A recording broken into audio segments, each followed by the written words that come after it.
Okay, we're officially recording. So today is October the 16th, 2024. Today we're going to be talking about inferential statistics. There's not a lot of people here, so I'm in a not nice mood, but I'll be in a nice mood to the people who showed up because I appreciate it. So I appreciate them showing up.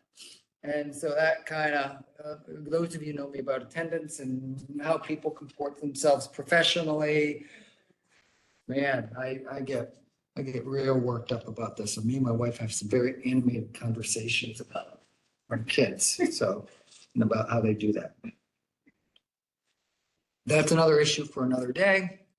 But I need to stress how important being professional, comporting yourself professionally in all ways, shapes, and forms is that, to me, time is one of those. Time's like a resource people don't really realize that you have a limited amount of, and wasting my time and your time and any other people's time is rude, because if I come here, next week and, 10 minutes late, you'll know it was like something really came up, because I'm not always late. So, I'm not always late. So something came up or stuck in traffic or whatever, because it doesn't happen all the time. So today, and announcements right here.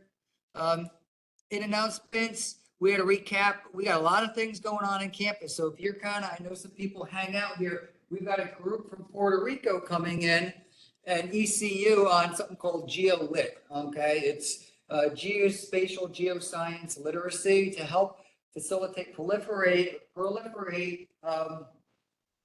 education in minority populations, especially Spanish. Some of the barriers that Spanish speaking populations face when it comes to research etiquette, access to resources, all of these other things here. Because we took a trip to Puerto Rico a little bit more than a month ago, and we saw some of their facilities and some of the great work they're doing. So they're coming up to see some of the things that we work with. So they're going to be wandering around town right here, We've hired a postdoc. We've hired a postdoc, a master's student named Kaya. She's actually taking this class right now, but she took my class last semester. So basically all she's doing is just doing the position paper. She was a great undergraduate student. She's a great student. We had some people talk from Rachel Carson Institute, Rachel Carson is like the founder of environmental science, DDT, all those other things. So they were talking about fellowships and internships with them, with the person who started that. And so I like the Poisson distribution. Hopefully everyone was able to create it, start it, do it. And more importantly, think about the why behind it. Exercise 5 should hopefully be in by now. And then I've got a paper, I got a reading due next week. But what we're going to talk about today is kind of some of your go-to statistical tools. And when we go to modules, I don't mean to yell, but I want to make sure everyone online's listening or can hear me properly. But when we go to modules, down at the bottom, we talk about different types of statistical tests. Some of the things that we cover, because right now we kind of vacillate between your spatial test, mean, median, mode, spatial mean, spatial mode, and we're going to talk about how to apply this spatial test here within the confines of a GIS. Because a lot of times when we start looking at different types of data, this is some of the ugly, I don't want to say garbage, but some of the minutia that we get into when we look at the different types of data. Because this is where I live here. I live in quantitative, continuous data that can be either interval or ratio. Now, what's the difference between interval and ratio? This gets really into the weeds. What would be an example of interval data? What would be an example of ratio data?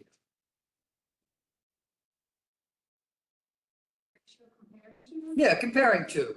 Yeah, so something like interval would be like temperature. It's really cold out today. Some people were alluding to the idea that it's cold, meaning if it's 40 degrees today and 80 degrees tomorrow, we can't say it's twice as warm, because we literally can go to 0 all the way down to negative whatever, Fahrenheit, Celsius, Kelvin, all that other stuff.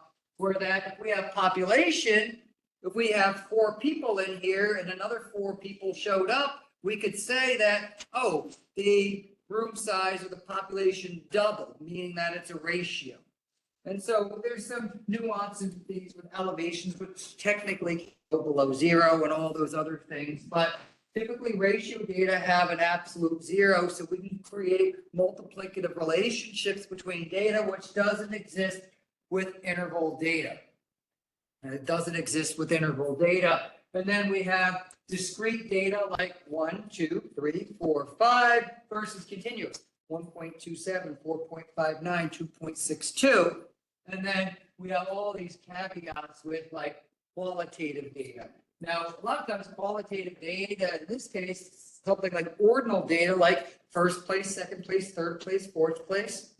So if Philip beats me in a 100-meter dash, he gets first, I get second. Do you know how much he beat me by? It could have been 0.01 seconds. It could have been, 2 seconds.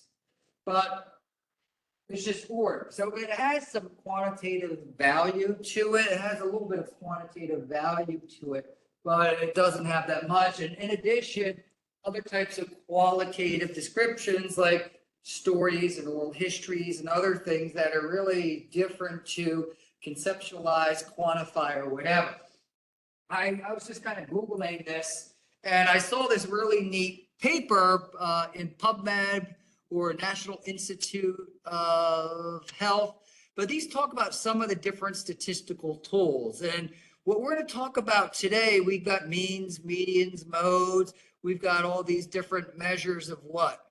Standard deviations, measures of dispersion. But what we're going to start looking at today are parametric tests that align with a normal distribution. We know what a normal distribution looks like. It just looks like a bell curve, and basically, hey, we're going to compare your bell curve to your bell curve to see if these things line up. Because if they superimpose on top of each other with the same median and mode, mean, median, mode, and other measures of dispersion, we can say, oh, these two populations are similar. But we have to bring in things like confidence intervals and sample sizes. And I don't want to go through all the weeds right here with standard error, and this stuff kind of rings a bell a little bit. But to me, and they call it in this paper the student's t-test, to me, this is what we call a two-tailed t-test. To me, this is my go-to tool in GIS. I extract data into a GIS and run my two-tailed t-test. When I compare two populations, and I'm going to kind of look at a couple papers here, and then we'll circle back to these later here. But this is a paper that I did with a PhD student named Elena. She's currently working with the Department of Veterans Affairs, where that we went and mapped, what would we do? We went and mapped age-graded cancer mortality rates. Yeah, we know what the word age-graded means, right? What's it mean? Normalized for age. So we assume that the age of every zip code in this case is the same. We know what the word rate is. It's per 1,000 population, or whatever measure, in this case, per 10,000 population. And so you can see it's kind of relatively high over here. But what we did is, hey, in all these purples versus all these lighter colors, is there a difference between income, race, ethnicity, between all the purples and all the whites, or light purples? Wow, what's the big deal about that? And it's things like access to transportation or access to healthy food. What do we know about, what's this term food desert? And they're trying to pivot away from the use of the term food desert, but what's a food desert? Places where there's no access to food. Are they in high income areas, low income areas? Where are they? Usually low income areas. They're kind of food desert right here. And so we can say, hey, let's look at the income of all the block groups in this food desert versus another area which has lots of supermarkets around. What do you think you're going to see with the income? Income in food desert is probably going to be lower. Percent minority is going to be lower. Now, the one thing about me is that I'm not in the why business. Okay, that's me. I'm in the where business. So figuring out why, that's a little trickier than me just saying where. We're saying, hey, when I run this, our food desert has a higher percentage of minority, has lower income, lower access to transportation. We'll let the sociologists or the PhD students or whoever else figure out the why behind those. And a better term they've started to use recently is like food apartheid, which I think is interesting, where that the policies or the historical policies put in place to not have advantage, to not encourage healthy food in these areas. And they could be political, social capital, whatever we have or whatever we talk about. But let me look at this one, because when you look at my last 5 or 6 papers, when I do this, most of my work, and my most recent one, we use this Jacquard index. We use the Jacquard index as our assessment and evaluation tool. Okay, because I make a hypothesis, what are you going to prove? What are you going to disprove here? But what we did here is, and then I ran a little hotspot. We're going to be running these next week, these hotspots. These hotspots are just high age-graded female cancer mortality rates surrounded by other high female age-graded cancer mortality rates, where the blues are these zip codes. But what we did here is just, hey, we just sorted all of the zip codes. So these are all the 143 lowest death rates, 143 highest death rates, the dark purples versus the light purples. What's the difference between them? Look at the income. The income in the 143 is $47,000. The other one is $44,000. So, do you think that's a coincidence? No. This little dot right there says no. It says, this is at 0.05, meaning it's a 95%, meaning if I have these 143 block groups, which have the lowest breast cancer mortality rate, they're going to distribute, or they're going to highlight a normal distribution. We're going to get those purple ones that had the highest breast cancer mortality rate, and they're going to have a normal distribution. And we run this test, which we're going to do today, that tells me that these two normal distributions don't line up with each other, and there's a 95% chance that these don't line up with each other for reasons other than randomness. Or stochastic, we use the term stochastic. Look at percent minority, 37% versus 23%. It's probably impacting minority populations. Percent poverty, the POV2 basically means twice the poverty line. SNAP, RFEI means modified retail food environment. This is a metric that I kind of derived from some things here. So you see, wherever these stars exist, like, hey, these are different. And now we did this spatially, where I said, hey, let me look at the cold spots versus the hot spots. The cold spots, so the hot spots are where there's lots of deaths or high deaths surrounded by other high deaths. Cold spots are low deaths surrounded by other low deaths. Look at, we got $46,000 income versus $40,000 income. In theory, which should these numbers be? If they were random, what would be the relationship between these numbers? It should be about the same, right? If one were $42,000 and one were $43,000, we could probably attribute that to sampling, not sampling error, but just randomness.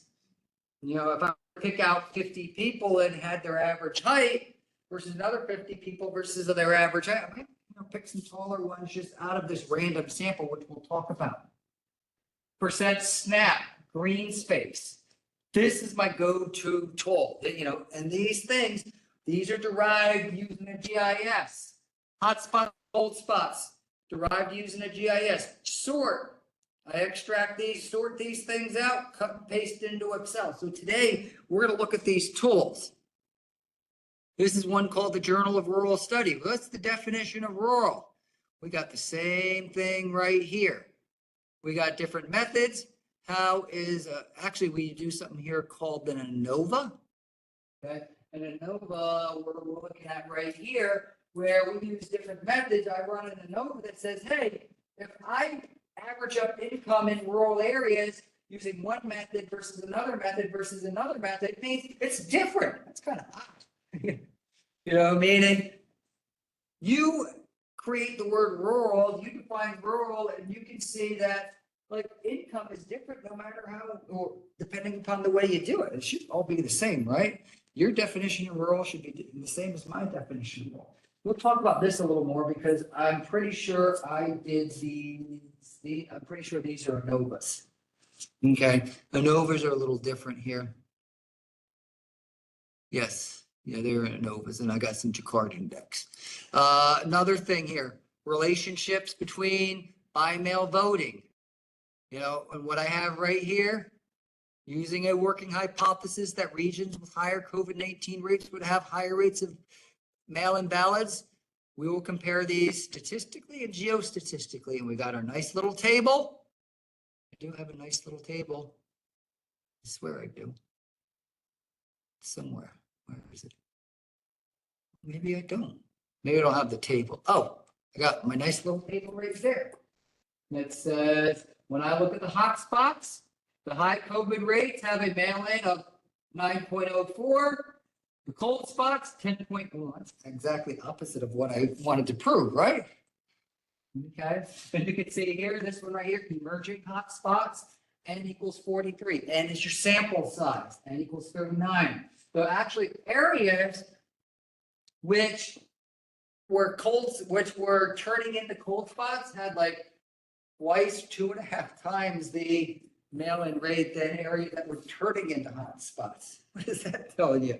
More COVID, less people, more COVID, more people showing up at the polls. Isn't that, it's totally counterintuitive to what we thought or assumed here. So a lot of this, can we do this stuff? Can you all make this stuff in a GIS? You bet you can. Next week, we're going to talk about something called Geostats Class, and then we'll talk about Geostats Class or hotspot analysis here.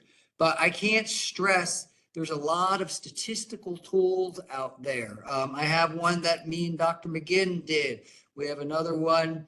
We have a test of two means here. And I kind of get into some other neat tests here, which look, you can see the word null hypothesis that we'll talk about. And I did this other neat test here called a test of dissimilarity, meaning if two things aren't equal, that doesn't necessarily, two things that aren't unequal doesn't necessarily mean they're equal, right?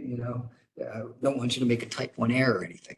But this is your go-to tool. And I kind of like using sports analogies because, we got baseball playoffs or whatever, you got your go-to moves or whatever. And I like showing off my wrestling. So I was a wrestler back in college. And so that's me right there. And I had a move called the cradle. So I used to have hair right there. Yeah, I used to have, that's my coach. That's my sitting there. That's my friend I grew up with. And there's my dad. My dad's right there. He's really short. He's like 5'1", 5'2". But I had this move, and this was a guy that he was really good. He had beaten he was good, but I got this right here and watch this. Boom. His head's low, and I do this thing called a cradle. This guy would have beaten me, but I hit him with this cradle. And so he pops his arm out.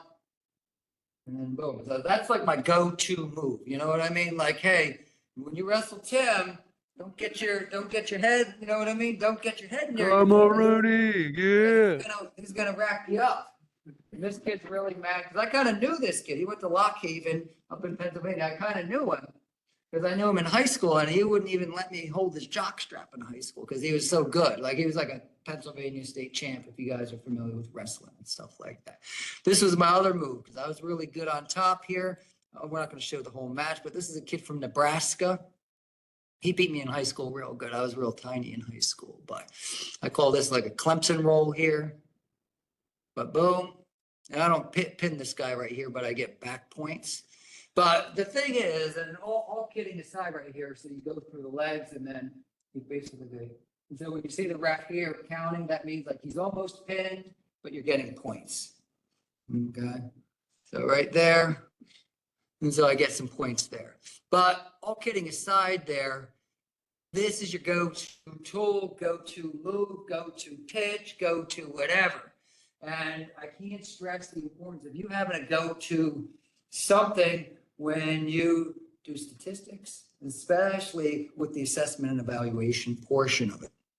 So that's going to kind of be my lead into my talk today, because when you go to that article down at the bottom of module 8, you see a bunch of other statistics statistical tools. Some of these are parametric, which means it's going to follow some type of pattern. So either logistic regression, which are going to result in ones or zeros. You get the term fuzzy logic. We have those. To me, hey, we have this normal distribution. How does it compare to another normal distribution? So we use our GIS tools to extract out sets of data that are normal distributions. They could be, block groups or whatever. Because comparing 1 to 1, it's really hard, right? If I were to just say, hey, let's grab one person from North Carolina A&T, let's measure their height. Let's grab one person from NCCU and measure their height, and we can make that assumption for the entire campus. Is that a good idea? No. So we need an adequate sample size. And I think that's a lot of times where people get stuck because you have tons and tons of garbage that comes across these things that tons and tons of things that come across these things as garbage that really haven't been soundly vetted or tested using some of these statistical tools. And even then, there's going to be some problems here. So we're going to talk about hypothesis testing. I like this. You can tell I'm passionate about this because when I started doing the GIS stuff and I started doing my dissertation, people ask some really serious questions of me about, well, I want to make this cool tool that does this. And their question always went back to, how are you going to test it? I want to write a computer program that does this. Well, how can you test a computer program? All right, how much faster does it run than something else? Do people like it? So we can use personal surveys or take out what we call an IRV to say, hey, let me ask 50 people in Dr. Maholter's class how much they like using this tool, and I can get the means and medians and modes and look for the standard distribution of these things here. But with our position people, we're going to think a little bit differently about this. So we have examples here where that we say, is there a difference between cancer death rates with 1 mile of point source pollution versus outside of 1 mile of point source pollution? It's pretty straightforward, right? What's point source pollution mean? Sounds self-explanatory. Like smokestacks or places which go into, creeks or whatever. So point source pollution. We track to a specific beginning area. Go into a specific area, exactly, not like air, Is there a difference between school achievement in rural schools versus suburban versus urban schools? So where one is 1 mile or greater than 1 mile, now we're looking at suburban versus urban versus rural. And so we have the two-tailed t-test that is accompanied by something which we call an ANOVA, analysis of variance, where we look for 3 separate groups. How are socioeconomic factors for high accessibility versus low food accessibility? So let's look at the area around here. Let's look at the 10, not zip codes, but 10 block groups around here in this food desert versus 10 block groups in an accompanying area that's not a food desert. How do they differ in income? Access to transportation. Are COVID-19 rates higher in rural regions versus urban regions? And this is what we're going to do for our case study when we open up case study number 3. Do cancer rates compared to places near Superfund sites versus those further away? So can we extract cancer rates? You bet. We've been working with death rates pretty much the whole semester. Guess what you're going to be working with, for homework? Death rates again. And we're going to be working with a sample size of 10 or 11, which is going to have some issues with it right here. So some of the things here, I like this idea of hypothesis testing, inferential procedures, just to see how those normal distribution curves compare with each other. And it's not only the mean and the median, typically the mean, but we also look at the standard deviation because we're going to assume a normal distribution. Once we get outside of normal distribution stuff, this is where I kind of check out. That's why I focus on normalization, because now we get into non-parametric testing. Okay, we did do a little bit of non-parametric testing last week with the Komarov-Smirnov test, which you're comparing it to a Poisson distribution versus something else. And that Poisson distribution takes in a couple of factors like the average and the whatever that X value is. So to make that kind of Poisson distribution, which is typically a random distribution. So some of the examples: do DV collisions exhibit Poisson distribution? You told me last week, didn't they kind of exhibit those? Now, I didn't want to get in the Kolmogorov-Smirnov test too much because, well, it's really long and I just want to make little curves and get you exposed to Excel a little bit. But are minority heart disease death rates significantly different than majority or non-minority death rates at the zip code level? We just looked at this for cancer mortality rates over the last 20 years. And they are definitely different. So if we were to get the minority rates for all the zip codes in, because when we look at death rates, we have the race of the person. So let's get minority rates, let's get non-minority rates or majority rates, let's get 763 zip codes, and let's look at the normal distribution curves for these. They are much, much different, much different. And then, like we saw in the paper we had with Dr. McGinn, are by-mail voting rates higher in COVID-19 hotspots versus COVID-19 cold spots? So we can look at something like this, where we look at by-mail voting in the 2020 general election. People who didn't show up at the polls and really mailed it in via the U.S. Postal Service. Here's a map of COVID-19 incidence rates. They're just all green and red, all these other things. But when we make hot spots and cold spots out of these, this is what it actually looks like. Because I make this map right here. I made the map right here.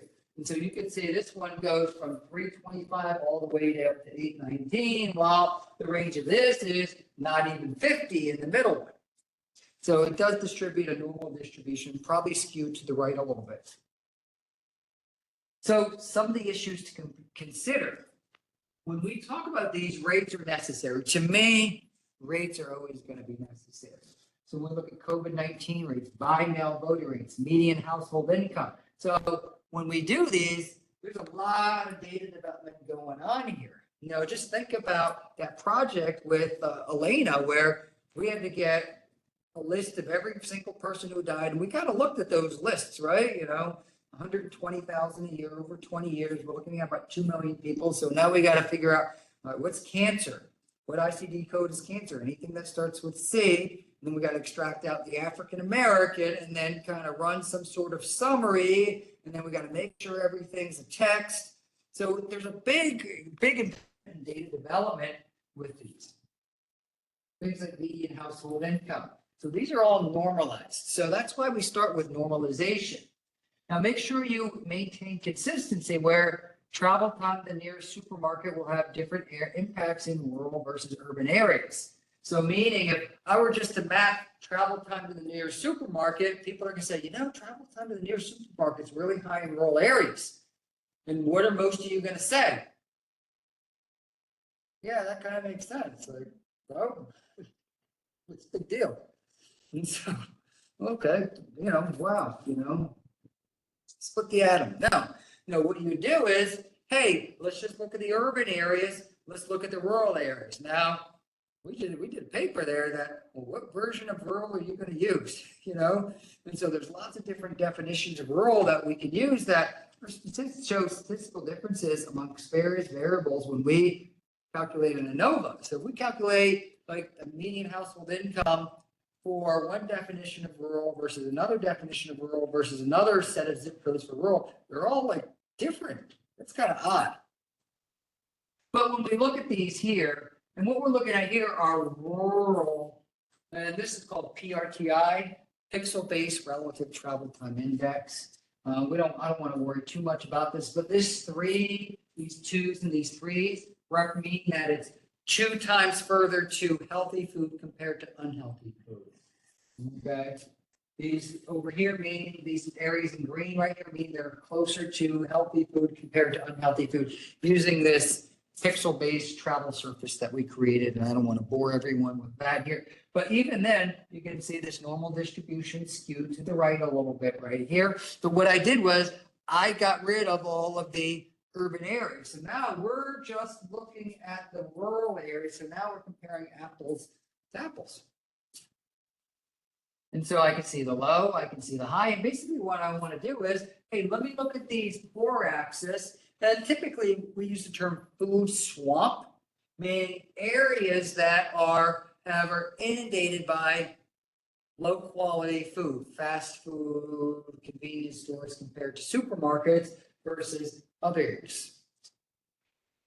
Okay, now, we can go down some rabbit holes as to, well, actually, Popeyes probably isn't as good as Subway, but they're both classified as fast food. Who's going to do those calculations? No, I'm not going to do it. I'll let Daniel do it or something. You know what I mean? I'm not doing that.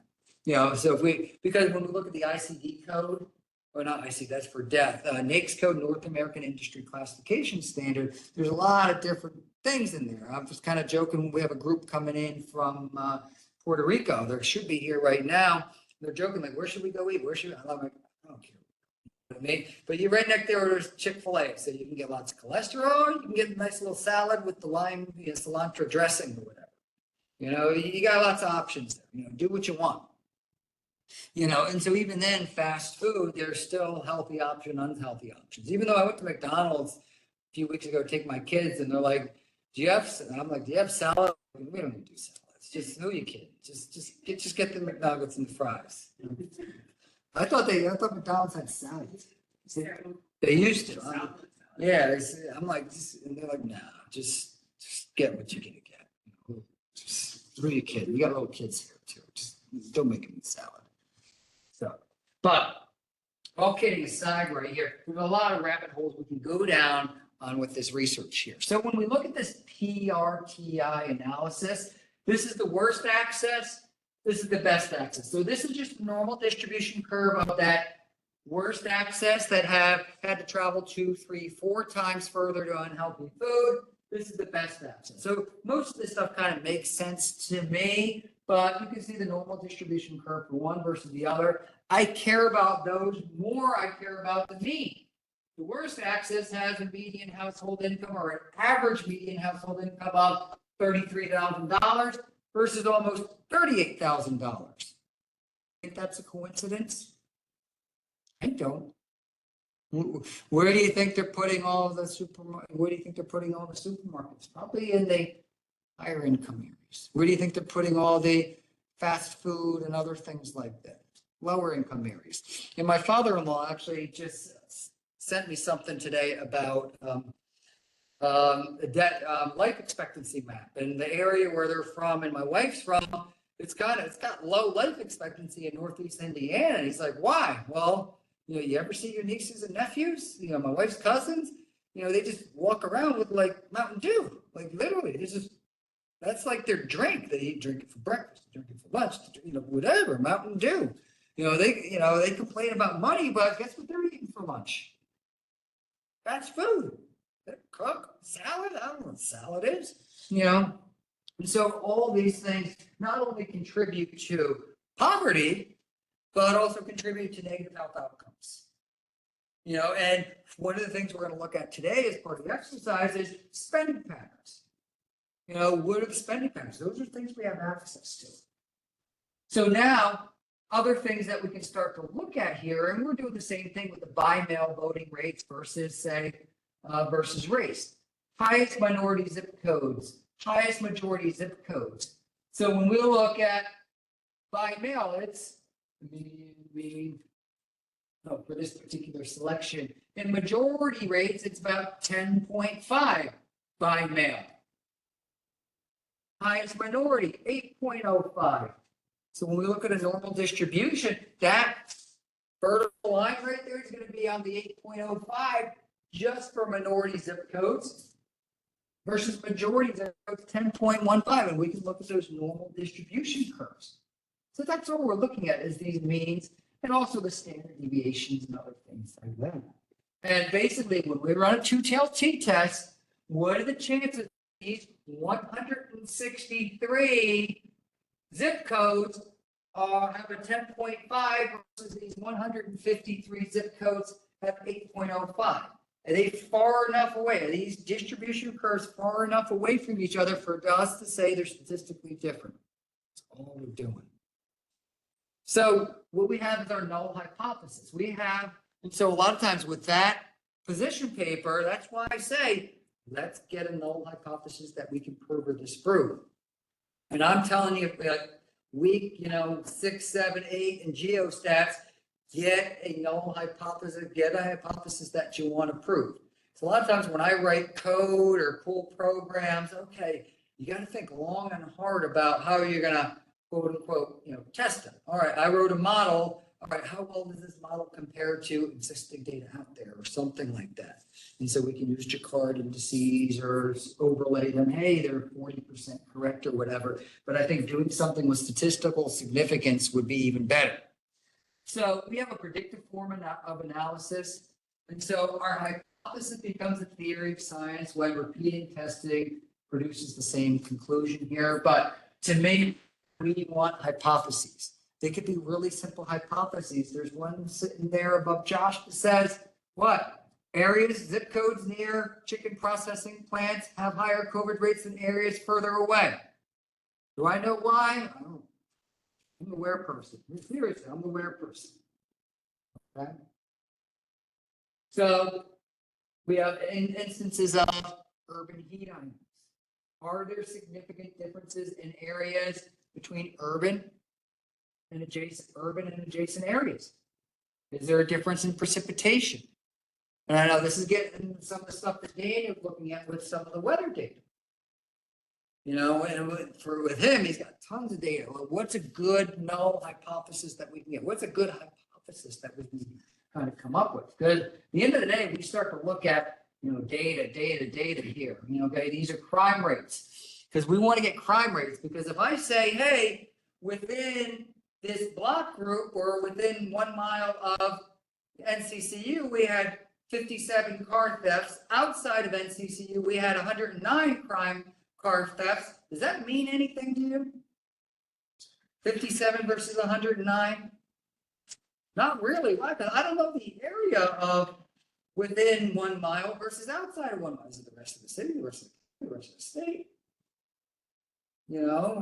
And so we need to compare because we can make nice, pretty little line charts. Can we make line charts in this class? You better. We did last week with that Komarov-Smirnov test. So you getting your own data or time series data for 2020, 2021, 2022, 2023. It should be relatively easy so you can visually look at trends. Now, when we look at tests for statistical significance, what's the probability that the relationship between two variables is just a chance occurrence?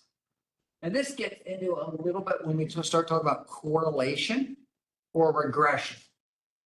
So tests for statistical significance tell us the probability that a relationship is due to random chance. This is what we mean inferential. We can make inferences, just like we did last week with Michael's data set. Michael's data set, you found it to be random, right?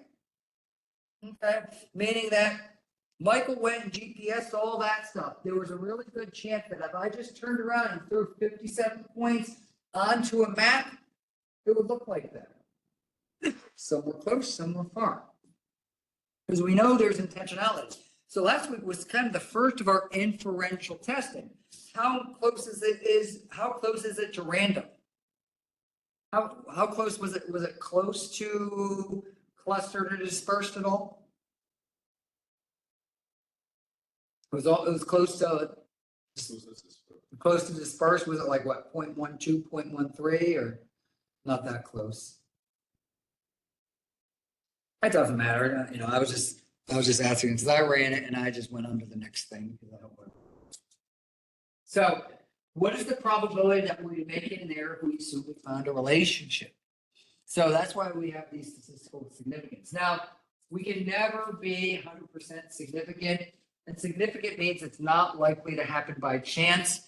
When you start submitting papers or start doing research or start working with your advisor, to me, people get really, I want to use the word emotional about the way we word all this stuff. So we'll talk about some of the wording in a little bit here because we don't like to use the word 90% chance or 10% chance or 99% chance. And so I'll talk about some of the wording with some of these because essentially when we run a statistical inference right here, we're based the assumption that you have a random sample.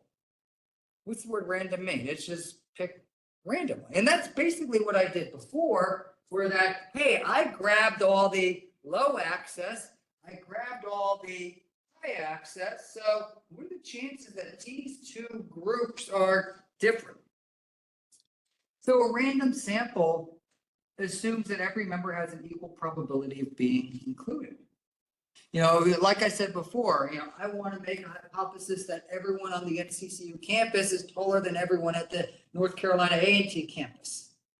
That'd take a really long time to go and take the height of everyone here, take the height of everyone there, but we can probably take 200 people's heights and 200 people's heights here and have a good idea as to what we have. You know, we'll talk about the idea of sample size here in a little bit, because it doesn't necessarily it doesn't necessarily guarantee a representative sample, because, hey, what if we walked out, you know, at A&T and they were just getting out of basketball practice and we measured the height of everyone there? We're going to have a bit of an anomaly. So you could be unlucky and just get random samples. So when we work with sample data, this is what we get here. Work with sample data. Now, a lot of times in data, you get things like margin of error. If you go to this CEDSI website, it's CEDSCI. This is where you get raw data from the census. There's also something available through NC Live that I think I alluded to a couple weeks ago in the announcement that gets census data. You have like margins of error. And we see these margins of error in presidential elections where we say, you know, they like this person 45% plus or minus 2%. Because we don't exactly know, because they start to throw in like these big formulas right here that we don't care about, we don't want to utilize. We just want to be able to explain at some point in time. And so a lot of times when we get data, we might say this is high reliability, medium reliability, low reliability based on the sample size, and also as well as other attributes related to the distribution of the data. So I want to see if median household income is highest in the highest quantile of access versus the lowest quantile of access. Why? So what I want to do is I have what we call a null hypothesis. I'm going to assume that the average for our low access is equal to the average for the high access. And so you can see these working hypotheses that I have. You can go through some of my papers that I have. And so this null hypothesis is that there's no difference between incomes from these two groups. So high access versus low access. We're going to go in with the assumption that's the case. And then what we need to do is disprove this or prove what we call the alternative hypothesis. There's a difference between incomes in these two groups. They could be either greater or they could be less. So if the population, so our best access when we ran this was $41,000 versus $32,500. It's pretty different, huh? So we asked the question, if the population means are the same, how probable from just sampling alone that we get a difference of $8,500? Wow, that's a lot. What are the chances? You think they're really high or really low? They're really, really, really small.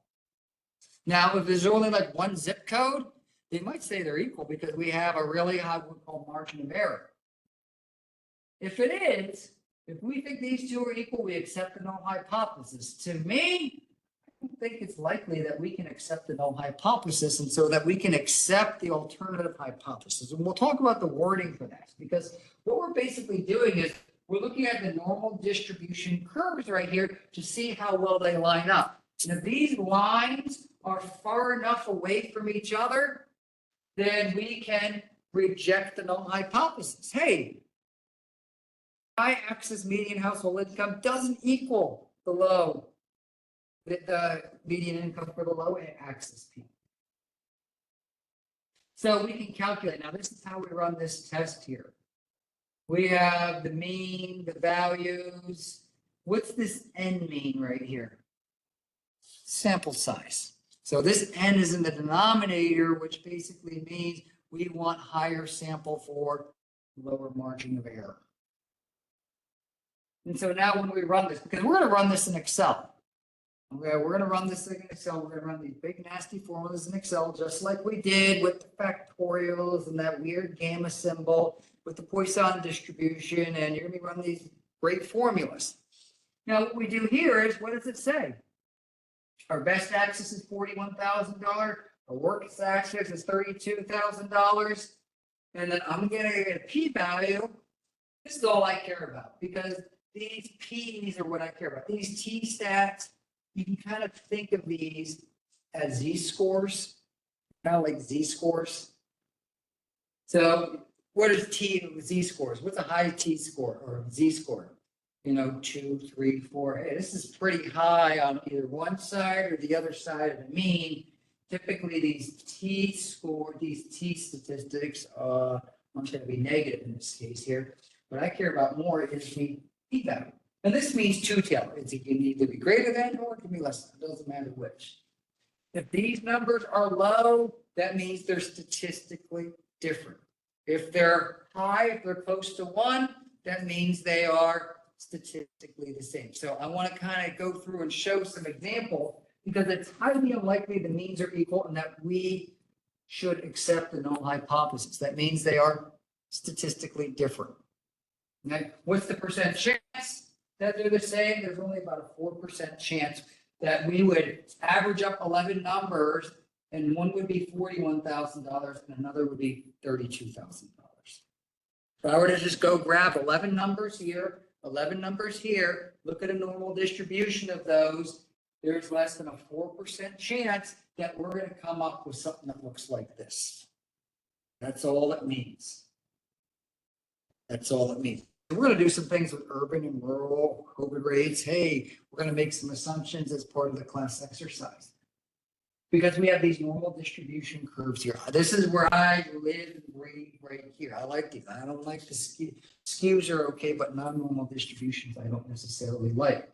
And so we can say, hey, this is really far over here. This tells us they are statistically different. We're looking at normal distribution curves that look like this. And so we can see how far they are. So the median household income for the best and poorest axis are different. The best axis has higher household income than the poorest axis. Does that make sense? Probably does. Okay. So to reject the null hypothesis, the z-statistic should have a value greater than 1.96. I don't care about any of that stuff because you know what I want, what I care about? Excel is just going to give me this little number here. Okay. Now, what we did last week with that what we did last week with the nearest neighbor analysis, it just said it's got a z-score of negative 22.23. It's really likely that this is going to be clustered as opposed to random. Did it give you a p-value? Does it give you a p-value with that nearest neighbor analysis? Yeah. It does. So that's where these p-values are coming from.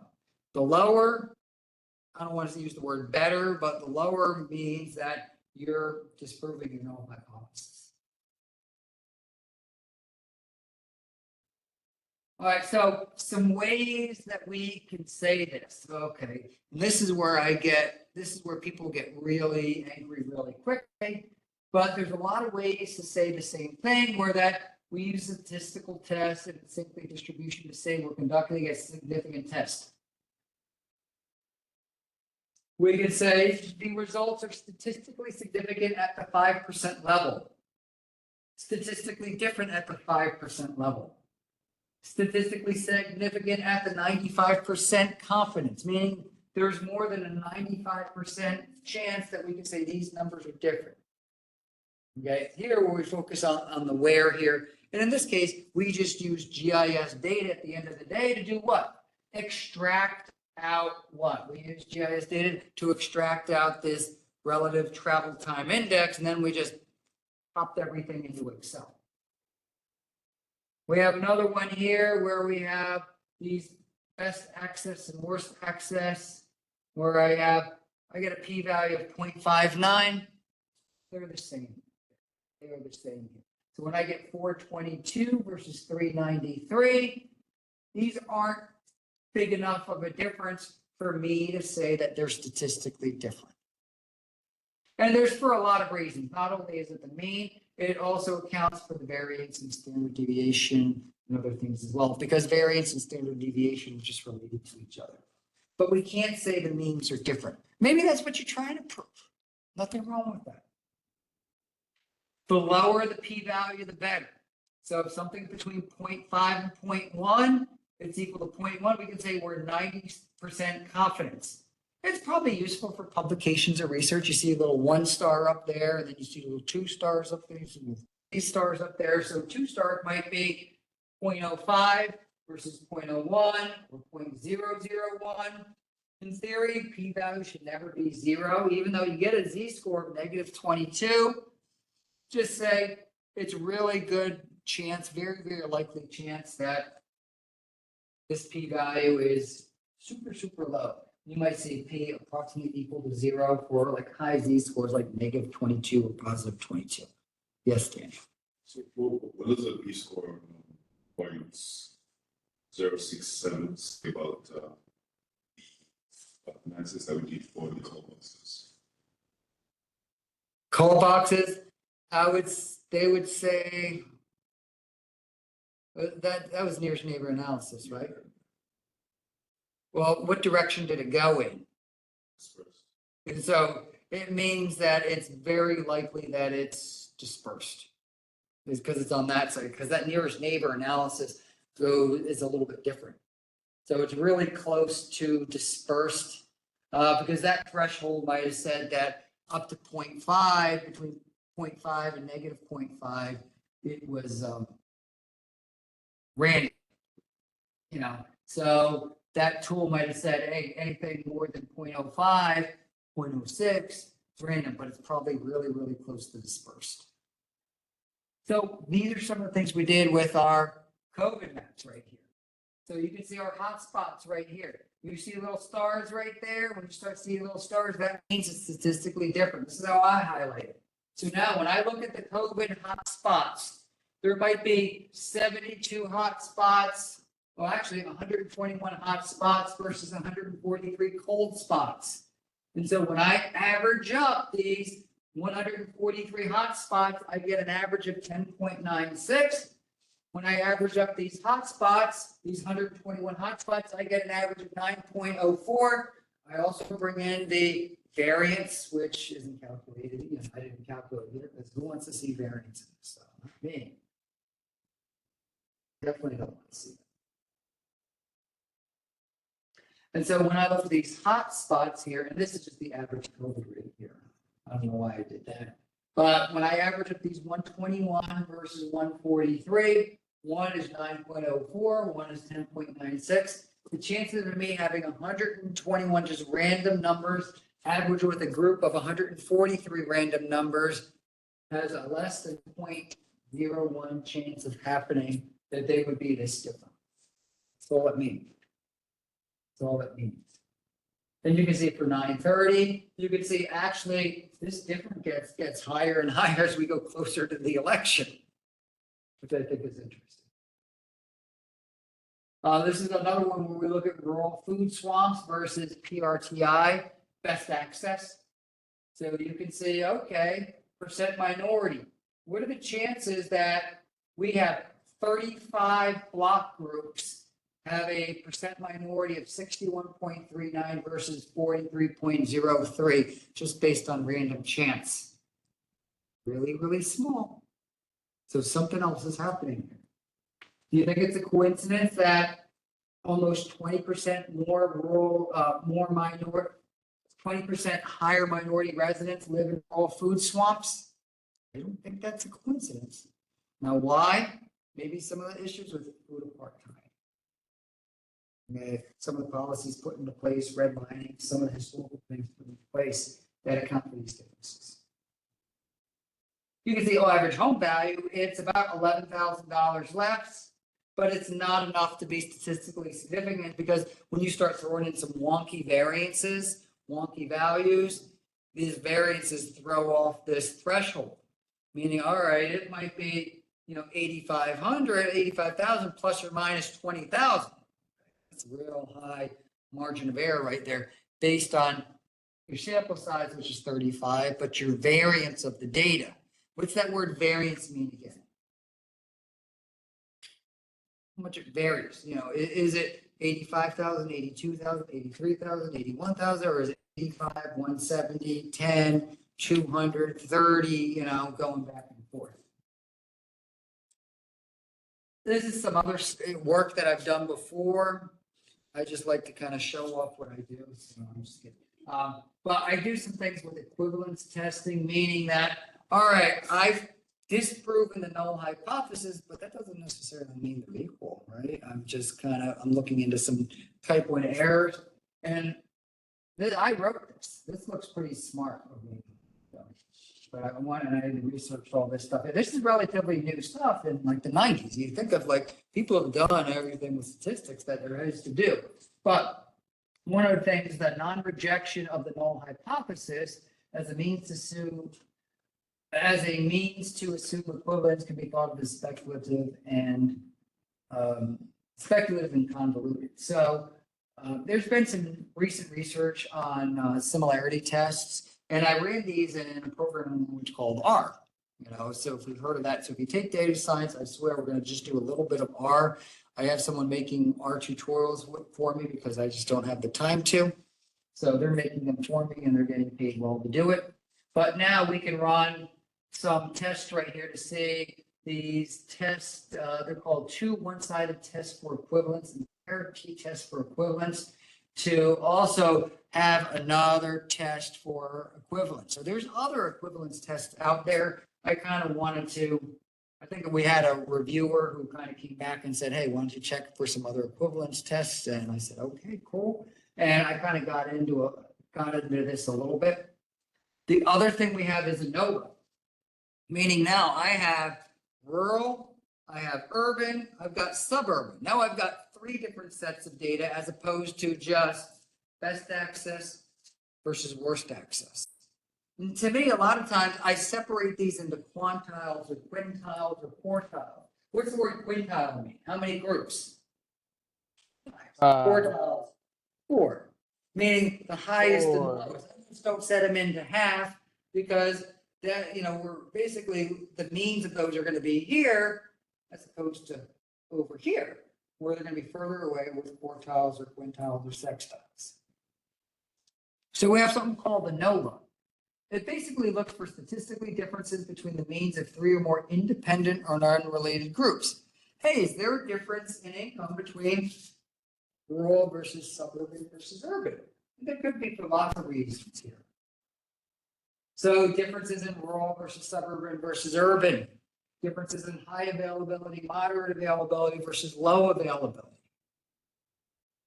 So we've done some work with these where that, okay, let's look at the average, percent minority or percent majority for unavailable, good or bad. And we could say that p-value is what? 8.97 E negative. What does this stuff mean here? What does this mean? And once again, we see this statistic here that we get from ANOVA. You can just equate it with a t-stat or a z-score. That's kind of all we're doing right here. But I make a run right to the p-values. Is this a really high number? Or is this a really low number? What does this mean? What's the negative mean?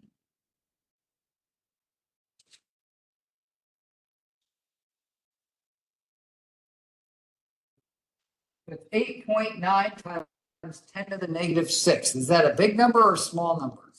That's a really small number. It's like 0.0000897.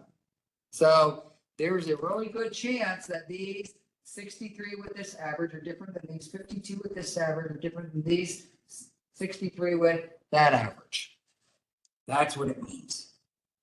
And and a lot of times we'll see the differences. And I'll maybe go back to my rural here, my rural research that we did and see how this can be applied.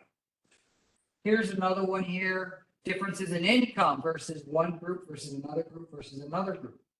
Now here, the p-value is 0.46, meaning I can't tell you which one's high, which one's low. I can just tell you these 3 independent, discrete sets of data with a distribution of 20 versus 20 versus 20 aren't statistically different, are not statistically different, even though this one's 51,000, but we've got the sum of these, the average of these, we've got the variance, all this variance stuff going on right here. So these averages are not statistically different. So let me go back to my rural paper here, and I want to, I really want to reinforce what we're talking about here. Now, what we did in this paper was we went and defined rural in different ways. And this is kind of my map. I've been living off this map for like the last 3 years with a lot of my research. This map right here kind of tells it here where that in the top left, those red zip codes are the definition of rural based off the census. These are rural zip codes defined by MSAs, metropolitan statistical areas, which are counties, which are either rural, urban, metropolitan, micropolitan, or rural. And then these are urban zip codes based on the definition provided by USDA, which are called RUCAs, rural urban commuting patterns. And so, like here, you can see, well, I got rurals here, but this, nothing in here is rural here. Well, we got some rurals there in New Hanover County. So one of the things we can do is just add them up, and you can see everything in red. Well, they got 3 rurals versus 0 rurals. Well, that's cool. But how do we highlight these with statistical significance? Because this is a really pretty map. It is a pretty map. And so we kind of thought of some ways to do this. We also did the Jacquard index, and I'll probably talk about that later. But also ran ANOVA, meaning that, all right, let me average up income in all these reds versus all of these reds versus all of these reds and see if it's statistically different. Because in theory, no matter what definition of rural you use, shouldn't like the income be the same because they're all like rural? Because what's your definition of rural? Have I asked this before? What's the definition of rural? How would you just use it in your typical vernacular? Far away from a densely populated area. Far away from a densely populated area. Far. Well, what's far? And then let's get into some other, things with that. So these are all quantitative definitions. The one in the upper left is based on population density. This, the upper right, is based on counties and their populations. And the one on the bottom looks at commuting patterns. How many people travel from this to a urban area or something like that, travel from this to a city. And so in theory, these are all urbans. Which one are you going to use? Because a lot of times research says, hey, COVID rates in rural areas are higher. Which urban are you using? Because they're different. And so what we did here, we involved Chima. Chima's our TA for this class. He's been out sick. What we saw here was that, this is my ANOVA analysis. I'm sorry, my other ANOVA analysis was different. So using method 1, the average median household income was $43,000 versus the other method, which is $42,258 versus $41,000 with a sample size of 384 versus 191 versus 320. So if I were to get a normal distribution curve of 384 zip codes versus 191 superimposed on 320, they wouldn't line up enough with 99% significance.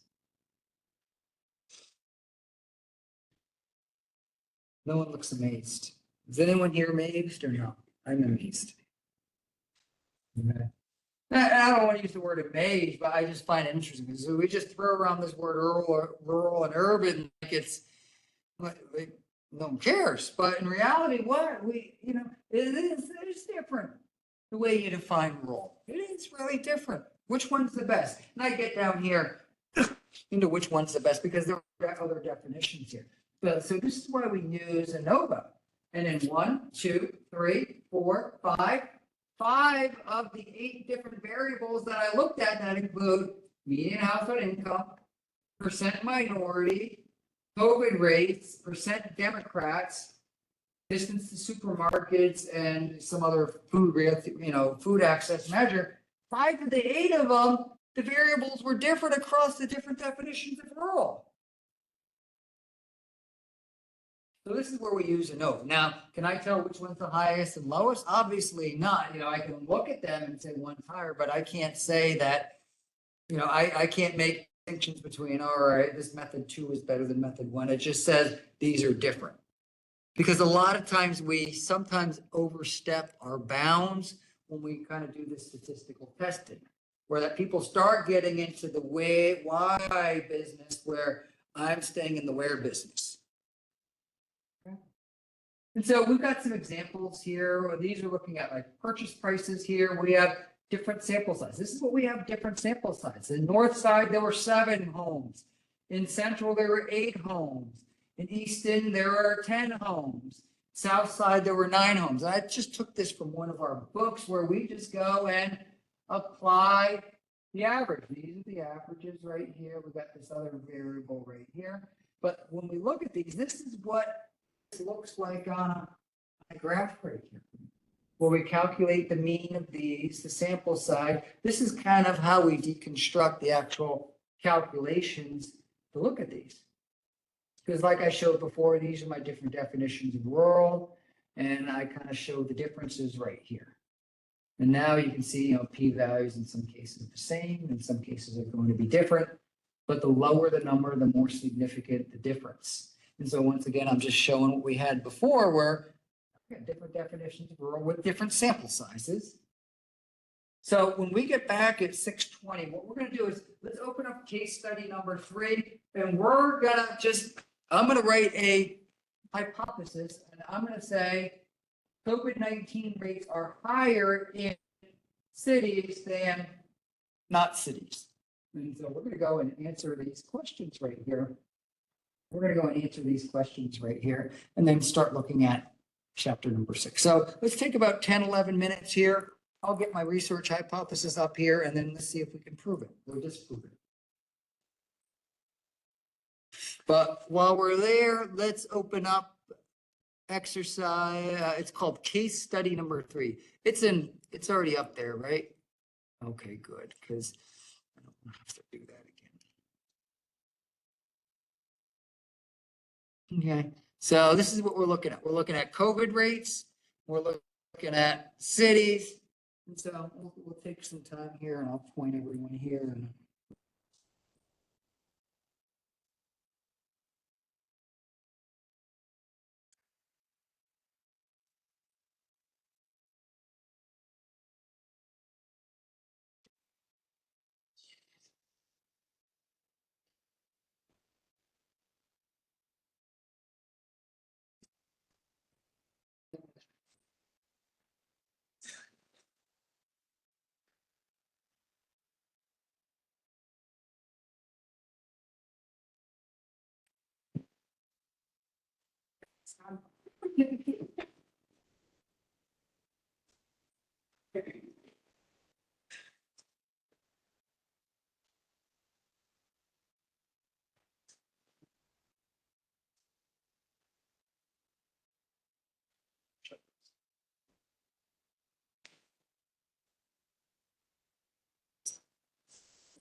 It's like, that's right. I'm telling you, that's really.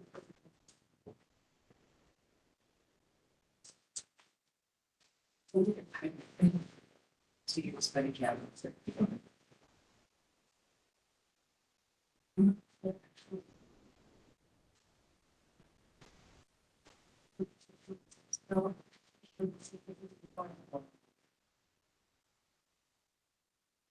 That's-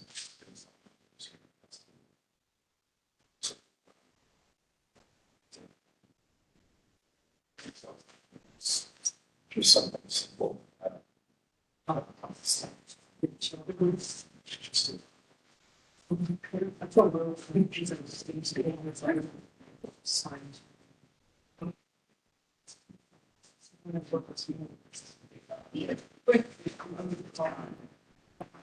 She's.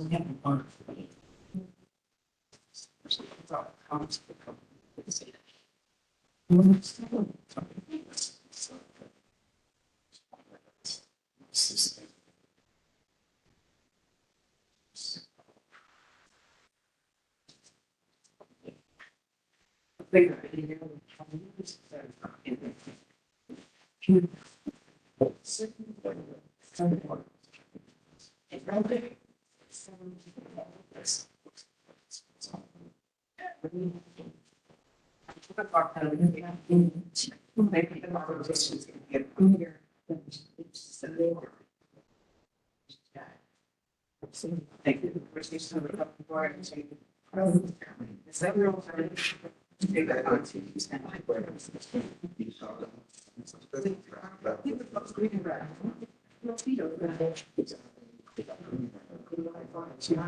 Next month's down, it's money. Like, I'll have a meeting before. I mean, it's things work, I'm still worried about.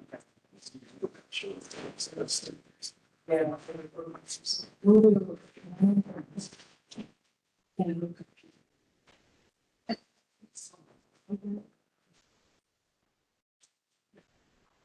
No one's watching what. Right, which the moment at least 60 million and right, exactly. This one should wonder and we're still on the. And then I got this one, it's only like 8 feet of real, so I think it's just real. And it should be. This one for 2. It's actually under 200. It's one.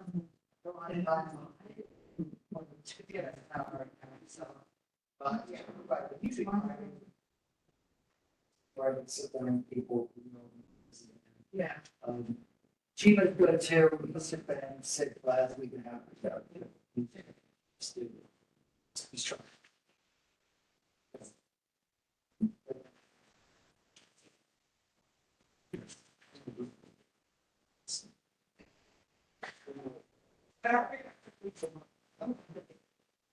Oh, just figure out how to put out the map and then do the stuff. People, the biggest trick is finding the data.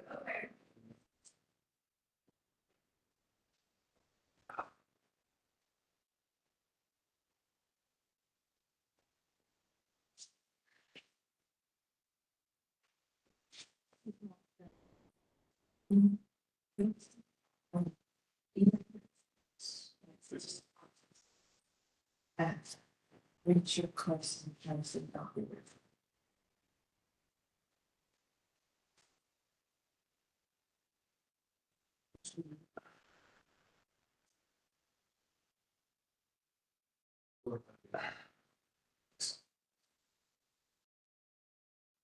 Okay, yes.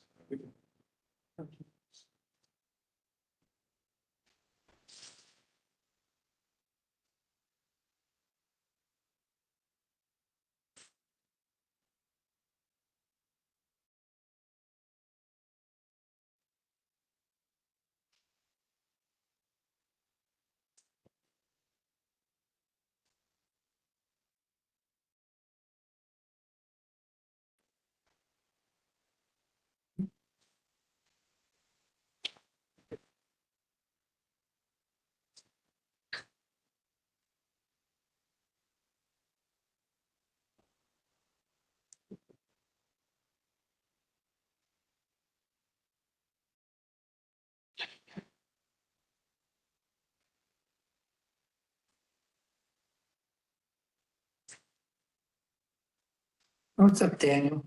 Okay. So I've given some thoughts to how I want to narrow down. Good. I'm glad you want to narrow it down. Because so yeah, I was thinking because in the last class that we had, you kind of gave me an idea, speaking about looking at some phenomena between COVID and afterwards. Okay, So I thought, okay, why don't I look at surface temperature during COVID and after, or even that's before? really clever. Did you see if there's been any like anthropogenic causes where temperature went down because of less human activity, driving? Yeah, I would say because that when you were speaking about hypothesis, I was thinking, okay, maybe that could be my hypothesis that I test and say, okay, surface temperature would be lesser.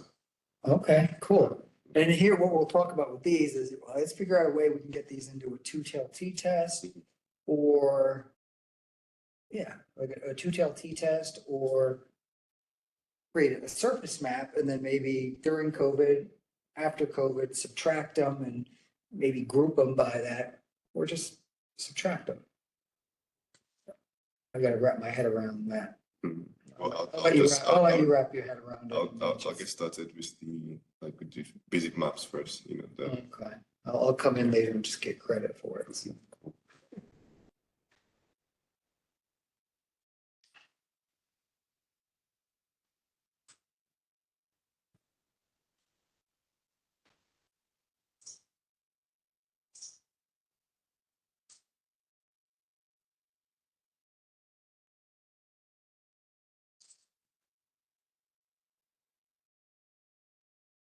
Hello. Can you hear me, Dr. Maroney? No, I can't. What's up? Did you get my email earlier? Who is this? This is Cameron. Oh, yeah, I got it. I forwarded it to the, forward to our, HR folks. Perfect. Thank you. Yep, no, because I get sick of, yeah, I get annoyed whenever I send these things out. I get these errors here, and I don't know if I'm doing something wrong. I don't think I am. I think I know what I'm doing, but it's still a little frustrating. And I might have done something when I set it up, but it's been sent off to HR. Thank you. I'll let you know when I get when I'm able to get in there. I have no idea. I, yeah, I'm not sure. Yeah, It's, yeah. it's off my, I don't want to say off, I don't want to say not my problem, but it's above my, out of my pay grade.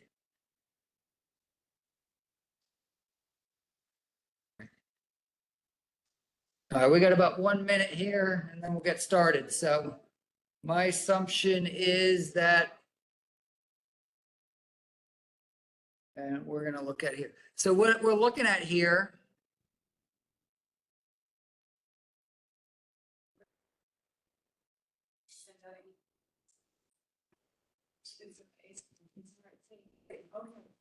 I know I mean, we just got back, so I know nobody's really looking for emails, but I feel like Eva's gonna get on the soon, so. No, you don't want Haven on you. She's good. She's, yeah, she doesn't mess around and that's what you need. Yeah, that's what you need. She is, I don't want anything. No. no, because I got so much going on that I kind of just shrug my shoulders and she doesn't. Yeah. Almost centered. Yeah. Okay, so what we're looking at here is, okay, we're gonna talk about, we're gonna work with a hypothesis. We're gonna do a little bit of hypothesis testing, like we did last week a little bit, where how does it compare to random? How does geovehicle collisions compare to random using that Poisson distribution? What we're gonna look at here, and hopefully everyone joining us online can read this and see it here, is our hypothesis is gonna be COVID rates in urban areas are higher than COVID rates in rural areas. Okay, and so we're gonna get a nice null hypothesis right here. Our null hypothesis, I'll just use the little mu right here. 'Cause I'm used to writing X bar. But X bar is an average where that the mu is for sample population. U sub, and we're just gonna call urban equals mu sub 1 and 2. That's our null hypothesis. Now, first question is what our sample size is going to be? Because I've got 763 zip codes right here. And essentially all we're doing is when I right mouse click and click on open attribute table here, I've got COVID rates for this column right here, because you can see I kind of got rid of a lot of the other columns right here. I might have some income and all that other stuff here. I have some things here called metropolitan, micropolitan. I should have some rurals right here. So that's using one of those different definitions of rural if you really wanted to. But I also have cities right here. Okay, I also have cities right here. So if we use cities, what would be urban? What would be rural? Using spatial location, select by location. Well, all right, so this is my first question is, what's urban versus rural? What do you say? What's your Some kind of definition of rural spatially? Needs to be some kind of specified distance, obviously, but I'm not sure Specified what that would distance, be. okay. Gray's getting started off. What's your distance gonna be, Gray? I mean, Mean distance. it's just a You guess. Maybe 7 to 10 miles from a city center, maybe. I don't. Okay, there's no wrong answer, maybe that. Oh, okay. No, Maybe- that's fine, there's no wrong answer. Let's Gray do said. 10 miles from 10 miles from a city center. Okay, so 10 Actually, miles, that's probably going to be suburban, but anyways, we'll go with it anyways. okay, 10 miles, what's rural? Just not 10 miles. Can we? No, well, rural is gonna be anything beyond 10 miles. What's that? Rural? No, it would just be not 10. See what you're all thinking.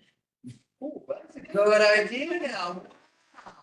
Okay, so we're looking at a couple of different, I like this idea. Because the other class, we did this last year, just like anyone beyond 10 is rural, where you all saying, no. We got 10 versus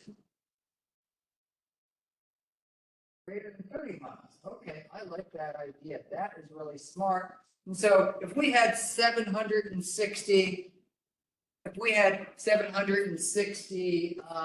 zip codes here, our sample sizes for 10 miles versus greater than 30, they're not going to add up to 760, right? Because we're going to have some things that won't be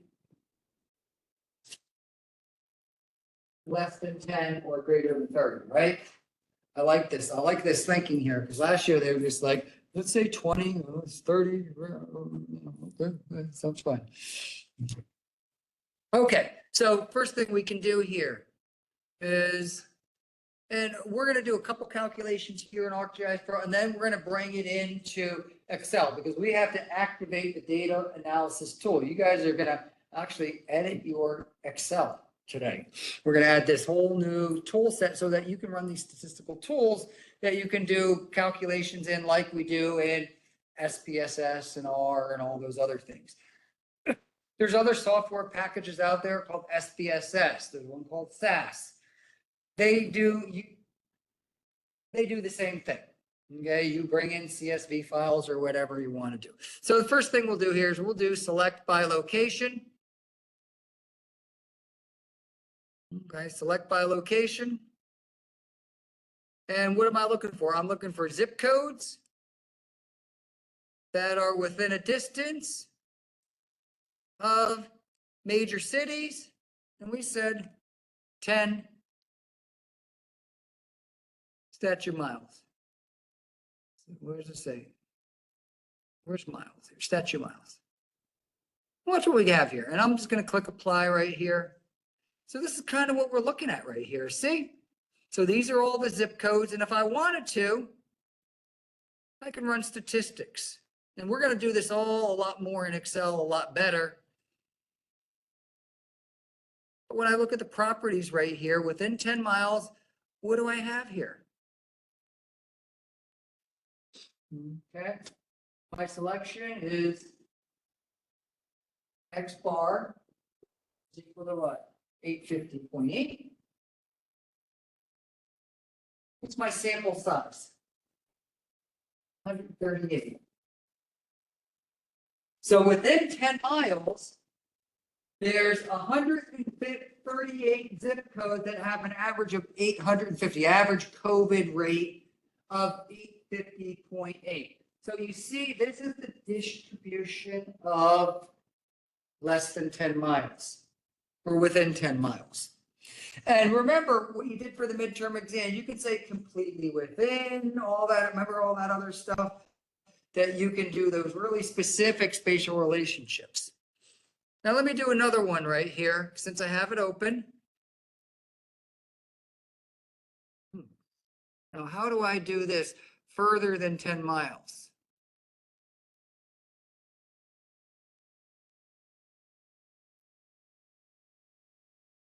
Y'all talking about greater than 30 miles. How do I do this with my select by location?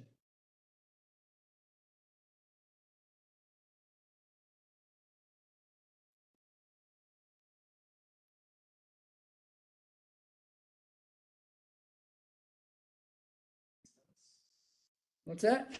Within a distance, right? Within a distance, but I want further away. I don't want within a distance. I want further away from a distance. Do you see it there? After doing it, could you just switch the selection? Yes, yes, you can, Cameron. Thank you.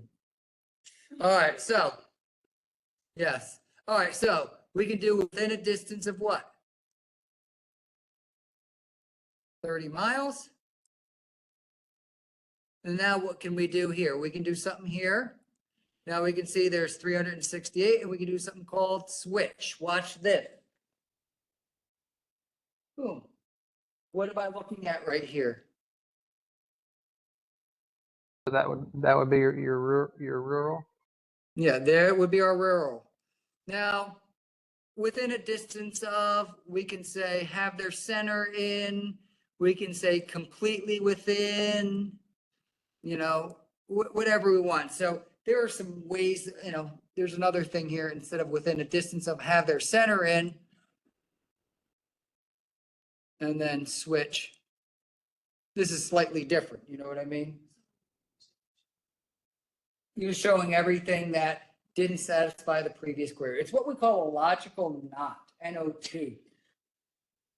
Okay, but I'll just say within a distance of, because there's a difference between within a distance of and then their center being within a distance of, right? So there's some exclusivity with some of these. So I'm going to click apply. And then I'm going to click a switch right there. And then watch. If I go back to the statistics and properties, look what I've got right here. Oops. So now I've got 377.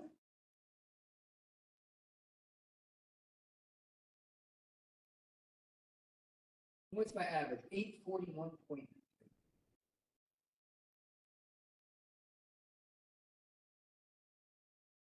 Now the $1 million question is here. What are the chances that we have a difference in COVID rates of 9 between our rural, that you defined as rural, and our urban? Now, what would happen if you change this to like 15 miles? We're going to get a different number here. So a lot of times when we do like geographic research and we start running these things, what do you think people do whose null hypothesis isn't satisfied? They say, hey, let me make this 20 miles and maybe these will be different or the same, right? Hey, let me make this 5 miles. Let me make it 7 miles. Maybe my hypothesis will be correct. Oh, 7 and 35. So a lot of times, this is what people start to do. Now, we need a GIS to do this. Now, once we do this, let's start bringing this into Excel. First thing we're gonna do is we're gonna open up Excel. And we gotta kind of massage Excel a little bit. Okay, because we want to run these tests, because when we start looking at these things, how many different sets do we have here? We got lots of records, we have lots of columns, we got a lot of different things going on here. Okay. And so we're looking at the COVID rate for 06, June 14th, 2021.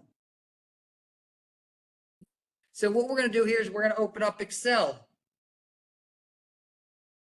Okay, and I'm just want to kind of show that to the people joining us online right here, because my writing's still kind of good here. And so basically our null hypothesis, what are the chances that 850.8 is equal to 841.3, where we have these ends, and then we also have variances and things like that that go into it. Okay, what are the chances? Me, I think the chances are pretty good to each other, but we'll see. And then what you're going to do is you're going to use your GIS skills and all that other good stuff to do the same thing. All right. But I want us to be able to bring these into Excel. So I'm going to type in here Excel, or you navigate to it on your computer, EXCEL. You can see all the Excel stuff that I do. To me, I mainly use Excel. I use Access once in a while, but me, what I always love to do is bring this stuff into a geo database in ArcGIS Pro. But here in Excel, in ArcGIS Pro, we don't have the ability to run the two-tailed t-test. So this is what we call loosely coupled calculations, meaning I got to take it from one application to the next. And a lot of times when we have these loosely coupled applications, we start to lose people where that like, I'm bringing it to Excel. Oh, you don't have much of a choice. This is the way things are. But we have this nice utility where we can just copy data in and then just vet the data that we need to vet. Okay, so I'm going to click on a blank workbook. Now, while we're here, you notice for me, when I go to data, look what I have all the way to my right. I have something called data analysis. Does anyone have that little, when you click on data, go all the way to the right? Do you see the thing that says data analysis? What happened? Why did it happen? Here we go. This happened, son? Sure.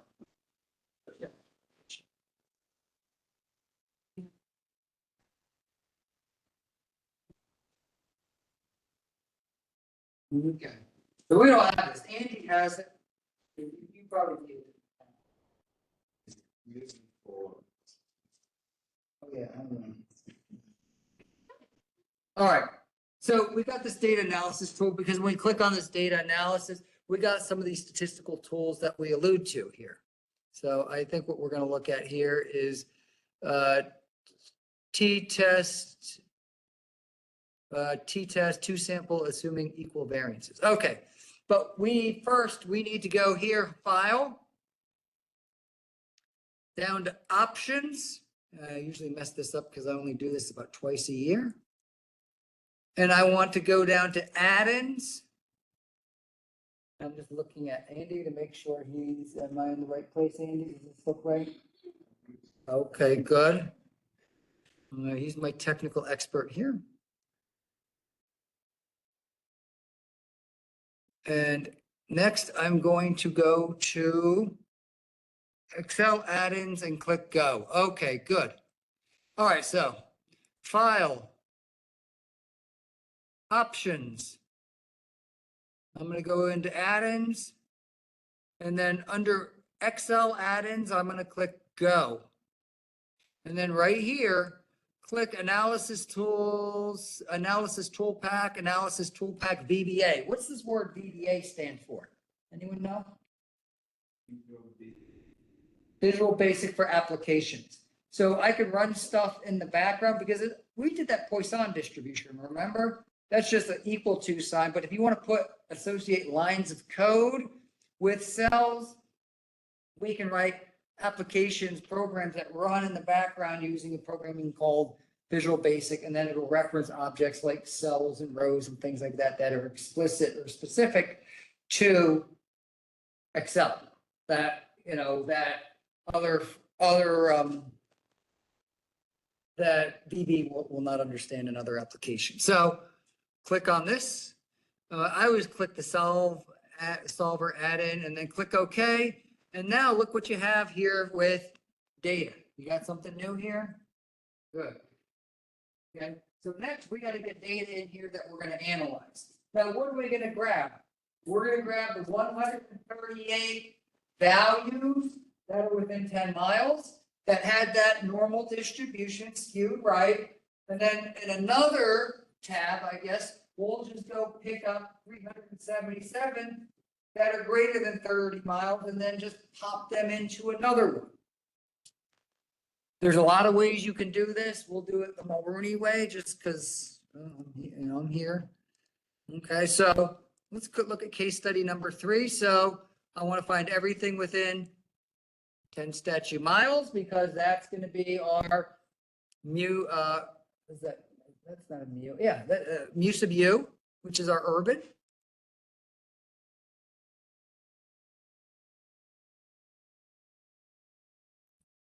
Why do I have 138 this time? Let me just check this. Select by location, zip code within a distance. Okay, 140. I don't know why I had 130. Oh, I know why it was 140 because there might be some null values in there, right? Let's ignore the null values for now. Let's just run it with the null values because we'll take care of those later. Yeah, it might not run with the null values, but we'll deal with that later because a lot of times, what does null mean? Nothing. Should we put a 0 there? No, don't put zeros there. Okay. Hopefully it won't assume it's a 0. Okay, so we've got this here. Can I cut and paste this whole cell right here? Copy selection, copy the selected rows. So all I want to do is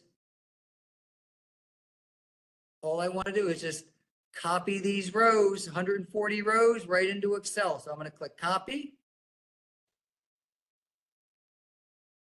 paste, boom.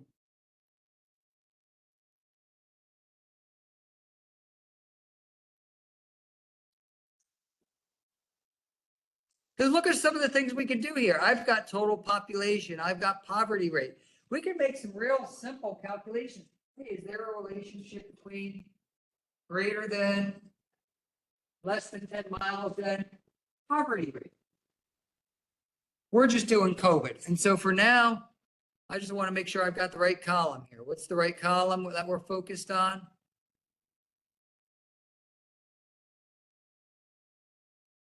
Column F. If I really wanted to, I can go and just kind of get rid of everything if you wanted to. Who wants to get rid of this? Yeah, we'll get rid of this. We'll get rid of all the garbage. We'll click delete. And you know what I'm going to do? I'm going to kind of click on, I'm going to keep a couple of the other things here just for posterity's sake.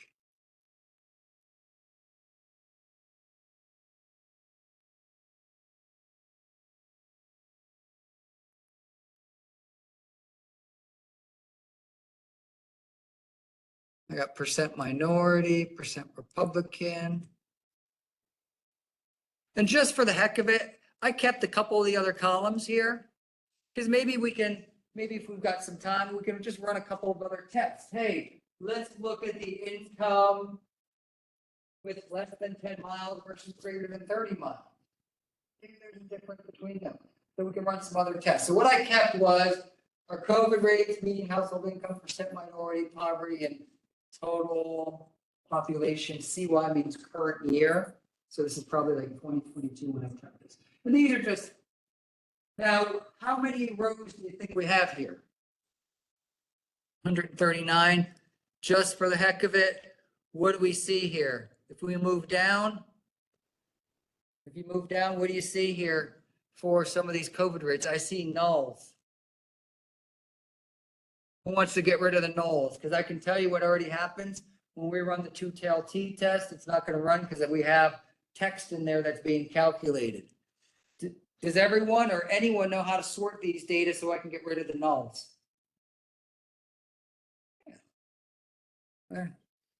And on this sheet right here, I can rename this sheet so I can say, you know what, I'm gonna rename this to what? Less than 10 miles, okay? And this is what Gray said, you know, less than 10 miles. He's joining us online here. So less than 10 miles. We're gonna go with his definition. Now, if it doesn't work, we could just blame him and, you know, we'll be happy. We're just kidding with you, Gray. I'll be all right. Not, it'll be all right. You know, because like I said before, people are going to say, hey, let me make it 12 miles and maybe it'll be satisfied, especially if those numbers are close. Okay, so let's sort this thing. So what I'm going to do is data, sort, and then what am I going to sort by? I'm going to sort by COVID rate, smallest to largest. You notice right here, this says my data has headers. What do you think headers means? COVID rate, median household income. So that top row is not being treated as one of the values. I'm gonna click OK. What do I have here? I got some 0 COVID rates. That's cool. But what happens if you go all the way to the bottom? You got a couple of nulls. What are we gonna do to the nulls? Just make them 0? What do you want to do to these nulls? So when I brought in the COVID rates, what do you want to do to them? What's that? Let's delete them. Yeah. Boom. Delete. So when I ran the selection, there was a 140, but now I'm only going to be working with 138. So this is kind of part of curating the data, because would it be really right to put in a 0? Is 0 and null the same thing? No. And to me, it truly misrepresents here, because we do have zip codes that have COVID rates of 0. Now, what are some of the weird things you see here? We're looking at total population of 5, 10, and 2. Kind of odd.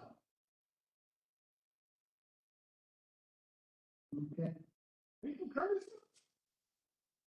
I was like, my wife never seen it. Oh.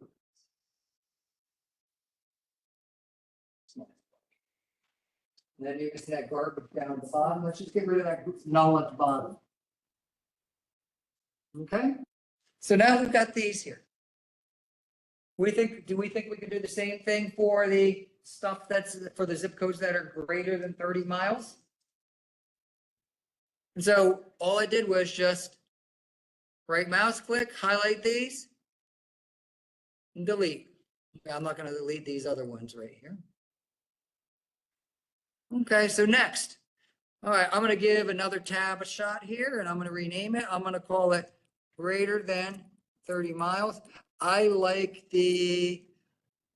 how these data aren't mutually exclusive. Mutually exclusive means it's one or the other, meaning, hey, we've got one set, we've got a whole nother set that isn't one or the other, and then we have another set, but these were all defined in a GIS. So we're going to be doing a lot of these calculations in Excel, but why did we need the GIS? Because Excel doesn't do the distance calculations.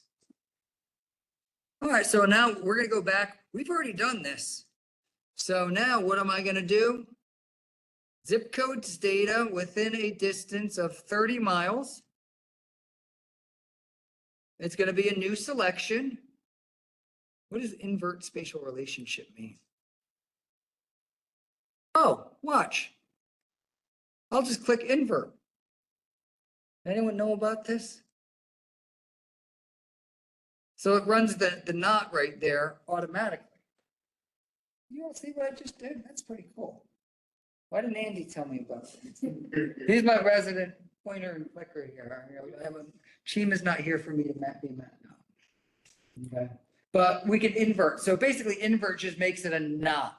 Okay. So everything that's not 30 mile within 30 miles. And there's slightly different definitions right here, but like we said, we've got 377 sitting here. What can we do?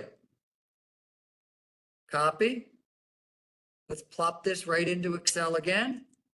And then let's keep the additional 1, 2, 3, 4 columns here so that we can go and make other, this is what I do when I run these things.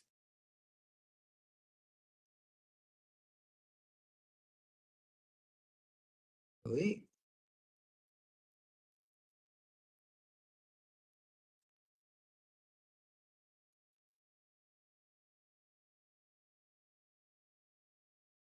Right mouse click, delete. What? Look what I got here.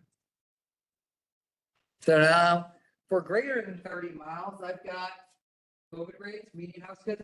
Maybe we'll make some other hypotheses that say anything within, the median household income in the cities is more than the rural areas. Or percent minority, or, I don't want to do anything with total population for those zip codes because those are non-normalized data. Okay. All right, are we at a good place here? Because now we're gonna run our statistical test here. Okay, we're all good to go here?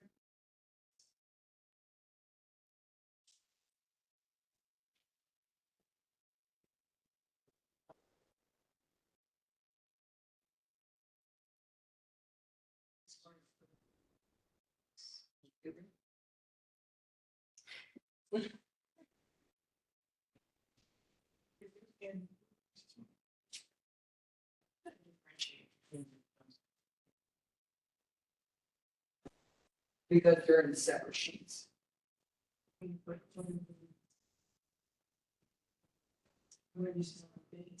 What's that? It doesn't matter anymore, because now we're just running statistics of it. Yes. That doesn't matter anymore. Because now. Okay, Josh asked a really good question here, because now we brought it into Excel and we've taken away the whole where. So what differentiates the where? These little tabs. One tab is less than 10 miles, the other tab's greater than 30 miles. So we cut and paste. Last thing we want to do is, let's go through and get rid of those nulls. Yeah, we're grouping them by their spatial relationships to the cities, exactly. I think you explained it better than me here. Okay. So now let's sort. My data has headers. Sort by COVID rates. I got a bunch of zeros here. Oh, I got a bunch of nulls here. What am I going to do? Go and get rid of all these nulls. Okay, and even me personally, when I see zero stuff for like, not necessarily percent minority, but things like median household income, I know that the median household income isn't zero. So, there are going to be cases here where percent minority might be zero because look how many people live in the zip code. 4. It might be 4 white folks, no.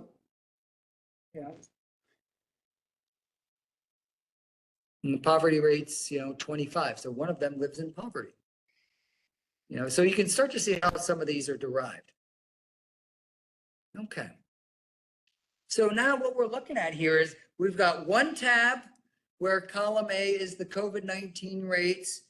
And some of the things you can do, or some of the things I like to do, is you can highlight the whole column, and in the bottom left, you can see 850.77. This other one right here, we can, average up all the rates. And, we've got, 841.3.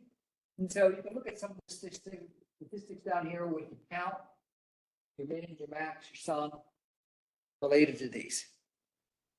Okay. So we've got these ready to go. So now, are we ready? Let's run the two-tailed t-test, because we're going to get new tabs. And eventually when I start running these, I get like brand new tabs that I make every time, and I forget to rename them, and it gets really ugly really quickly. So now I got 2 separate tabs in Excel, one for one set of data that represents everything, all zip codes within 10 miles, another outside of 30 miles. So under data analysis, I'm going to go down and pick this one that says t-test 2 sample assuming equal variances. I'm just going to assume equal variances. That's what I'm going to do. I'm going to assume equal variances. Variance means how far it moves away from the data. If you were to run unequal variances, there's not going to be much of a difference. but feel free to go through and run it. Now, next, what do I have here? I've got a little wizard. This thing says what? What is the range? Little button. What's your range for the first set of data? Everything in the first tab?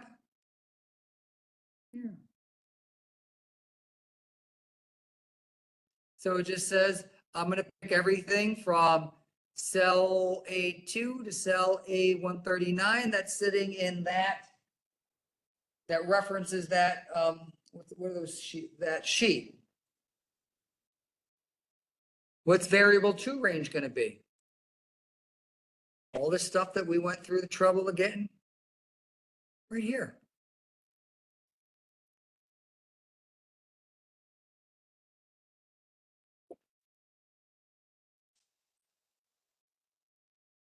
Hypothesize mean difference.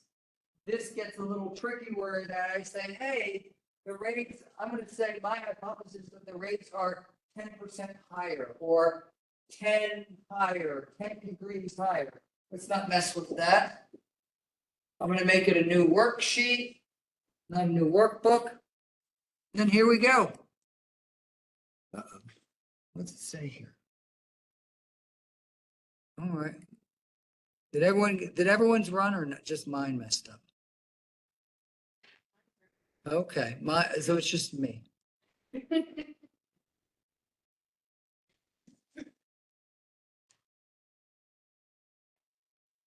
Okay, all right. I might have to go back to this one and then click on this. It gets really fickle with the here.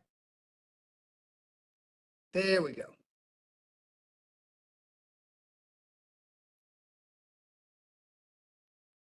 All right, what's it say? What's all this say? Mean, 850, that makes sense. Variable 2, 841, that makes sense.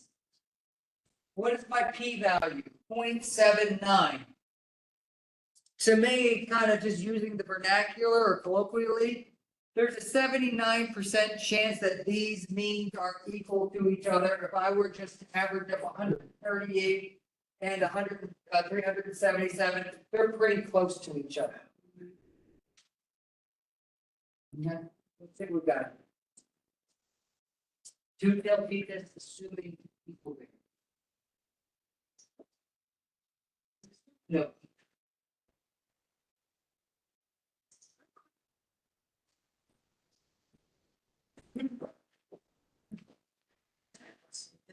Yeah, no, it's not.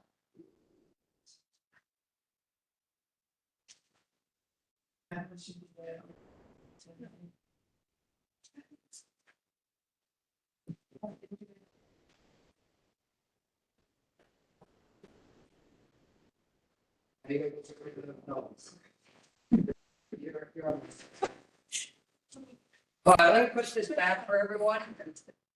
So p-value 0.79, they're not statistically different. Okay, so what does that mean? Is our null hypothesis true or false? Sure. Let's do another one while we're here real quick. What's that? Because this thing says 0.79. I mean, it's really, see this p-value right here? 0.79 means, yeah, they're pretty close to each other. Now, instead of COVID rates, let's put in the word median household income. Did we retain all that income data?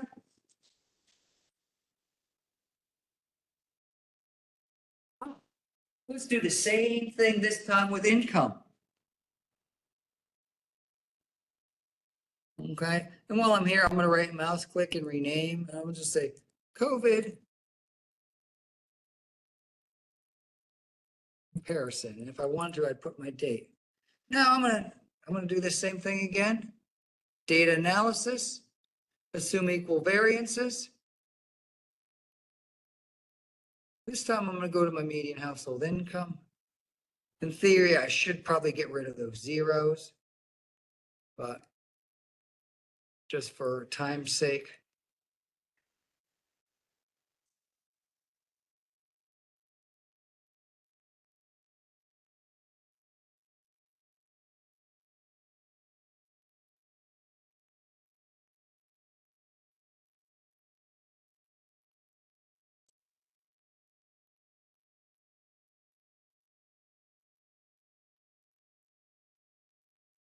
Ooh, what do we got here?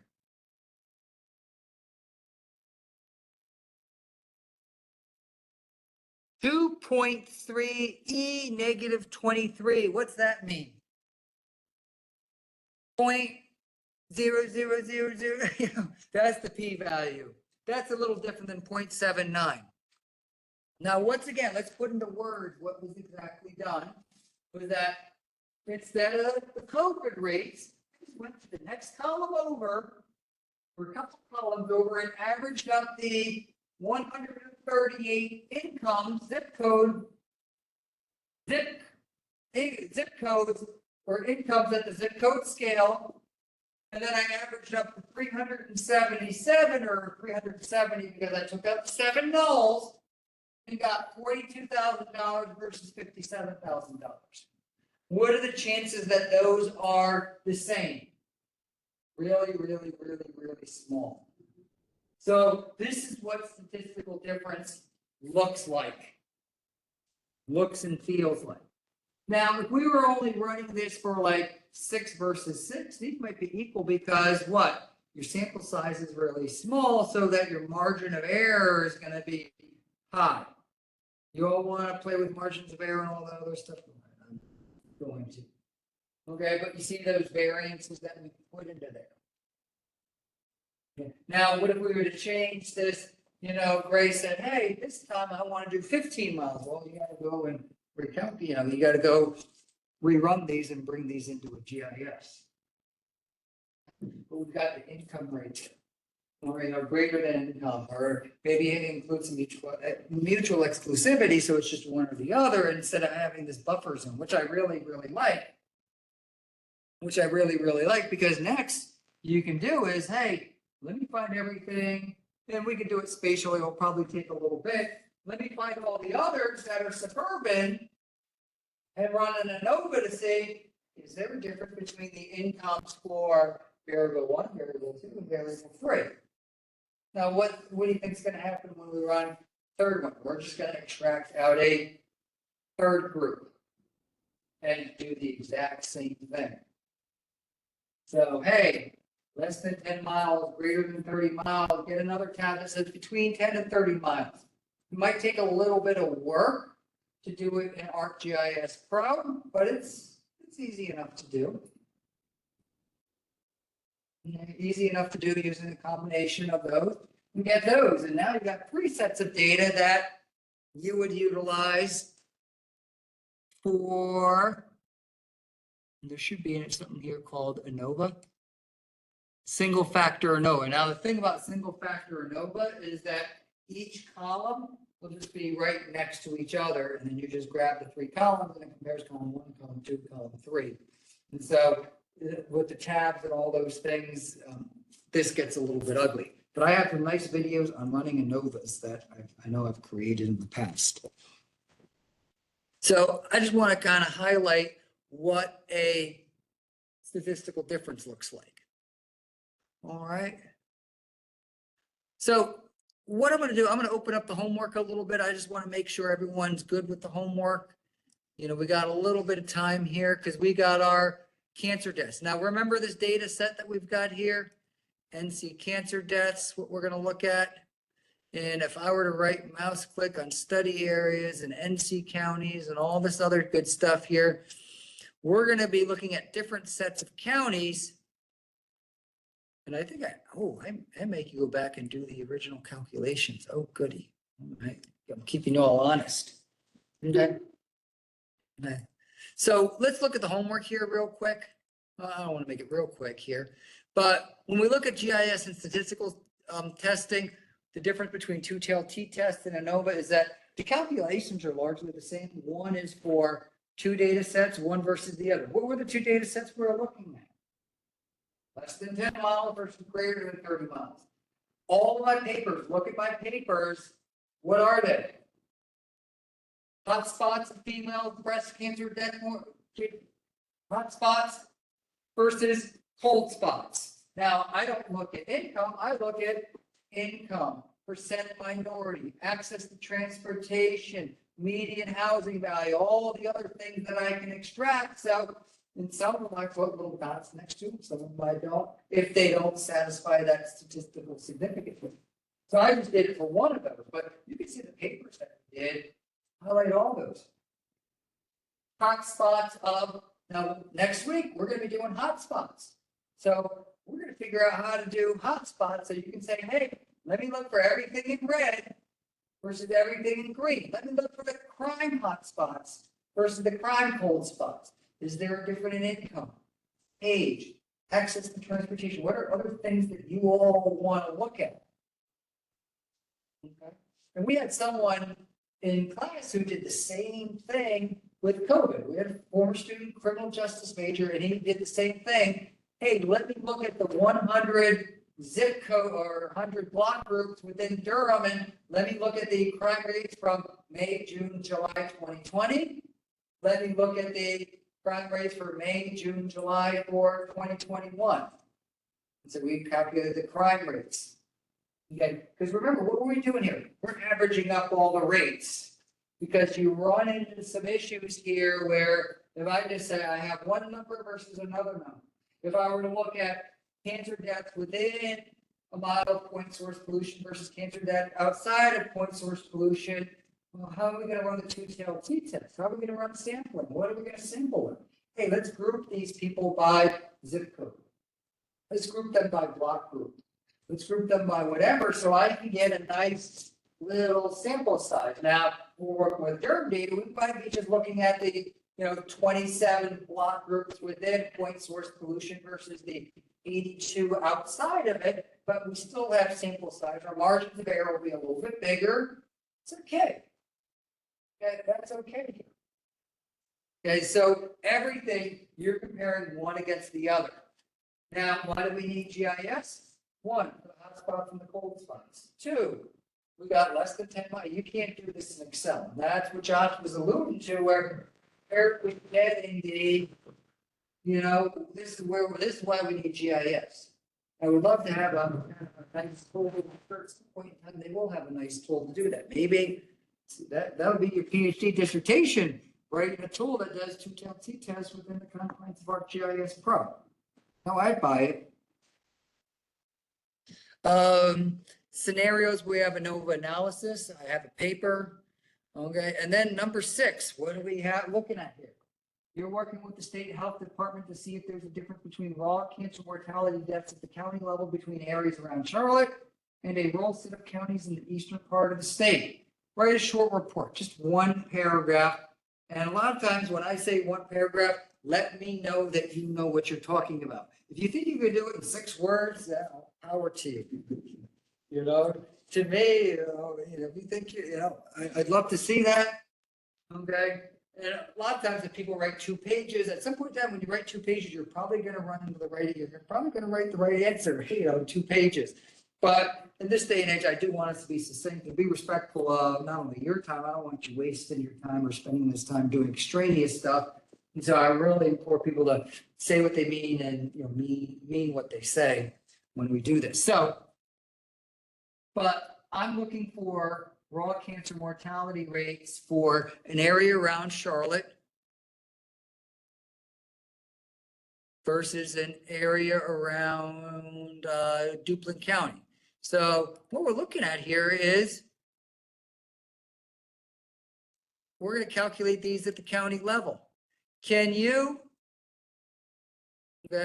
one area versus the other area? And I don't want to give away too many answers because I think I gave away a lot of answers last week, but we have 100 counties.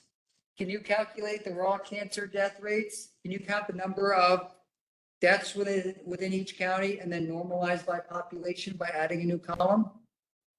We already did this week 1, week 2. You already did this. I'm making sure you all know how to do it, or just put up the exercise from week 1 and week 2, drag it over into ArcGIS Pro, and you already got the death count and then normalize by population. That's all you got to do. So think smarter instead of harder, because we already did this. And you know how I did like exercise 1, 2, and 3, and they just kind of, the answers for exercise 2 were, or answers for exercise 1 were the beginning of exercise 2. You still need to do some work on your end of things. Now, what we're doing here is, once you calculate these rates, what I want to do is, hey, are the average death rates in these 10 counties the same as the average death rate in these 10 counties? Okay. Now, what is your sample size going to be? It's going to be relatively small. So you're just going to average up these 10 or 11, average up these 10 or 11. What are you going to do? Select by location. Some sort of select by location. Okay. Now, you can get really tricky. You know what? If you find the average for one of them is like 105 and the other one's 104, do you even think you need to bother to run the two-tailed t-test? Probably not, because that null hypothesis is going to be true. I bet you it's going to be true, especially when we have some small sample size. Now, if it's 108 versus 117, I'd probably go through and run it just to make sure they're not statistically different. Because it's not based on some threshold or percentage, it's based on the mean, the sample size, the variance, standard error, all those other things, which aren't going to be cut and dry based on a percentage. And so you're going to go and calculate the death rates for everything. So what I'm going to have here is, we're going to look at one study area, another study area. Are they different? All you're going to do is just write a paragraph. Hey, the blue versus the green. I already picked out the study areas. Now next, expand your study area to include 5 adjoining counties for each of the regions. Which 5 are you going to pick? You're going to pick different ones than you. You think your answers, everyone's answer is going to be the same? No. What if I go and try to manipulate the results to prove or disprove my hypothesis and go pick 5 adjoining counties that I know are really high versus another side on the other 4 that are really low? Change the result. And those are some of the things where, how do you lie with statistics? How do you lie with maps? How do you do some of these things? Okay, and that's kind of what I want to do. And I think this is maybe the second time I've had this question here, because, okay, 20 miles, well, 20 miles GIS-wise could be real different. If it just barely touches one county that happened to be really high, that's going to tweak the results, even though, all right, if I do calculation with the center, we have these oddly shaped counties, especially out near the coast, like they're just victims of geography as opposed to really adhering to Tobler's first law, which I think is interesting. So make a new study area. And all you're going to do is just hold down the shift button, pick, get another 5 counties. And then, but when you do that, what are you going to be doing? Your sample size is going to be larger. So what's that going to make your margin of error? A little bit smaller, so that maybe that 107 and that 118, they might be statistically different if you increase the sample size. What other questions here? Okay. I've got fruits and vegetables. Okay, cool. I've got to see now, if we right mouse click and open up the zip codes, we're looking at some of that zip code data that we were looking at. So I have columns here for pop density, household income, poverty rate, % minority. This is the percentage of registered Democrats, registered Republicans, registered unaffiliates. So I've got like political stuff here. So if you want to kind of go like, look at some of the election stuff coming in saying, hey, I bet people in the West are more Republican than people in the East. Can you prove that? You bet you can. Okay. But I also have data here spending on fruits and vegetables. And I think the assumption was, I said, hey, people who live out here or people who live over here, who live close to the farms, spend more on fruits and vegetables since it's so closer than the people who live out here. Can you prove that? Yeah. Now we got 760 zip codes, so you're going to pick the zip codes in there versus the zip codes there. do exactly what we just did using these spatial relationships, bringing them into Excel. And then this is new for this project, meaning, hey, now you're gonna prove or disprove something from these. It could be really, really simple, but back it up with statistics. Poverty rates are statistically different in the eastern part of the state versus western part of the state. Prove or disprove it. I have percentage of registered Democrats versus percentage of registered Republicans versus unaffiliated. People around Charlotte have higher percent independent than, or what is it, not independent, unaffiliated than the western part of the state. Prove or disprove it. It might be pretty simple. It might be like just for, just from what people in the western part of the state are probably more Republican than people in the eastern part of the state, but here's some statistics to prove it. So when I read one of these things here, or these facts that come across my phone, we can actually show it with statistical significance. And here, only limitation is your imagination. Just make up something, not make up something, but think of something and prove it. Maybe think of something really, really obvious. Really obvious, but back it up with proof. Back it up with facts. Like spending on fruits and vegetables around the cities are higher than the rural areas. But I really want this to be a lead up to your position paper where you make a thesis, make a hypothesis, kind of put it into a null, make a statement, put it into a null hypothesis, look at the little p-value, what's the little p-value tell you? We prove it, or we disprove it. Or we do. Or we accept it, or we cannot accept it, and then as we get down some rabbit hole with people, and especially reviewers and books and papers will say, there's not enough evidence to accept it.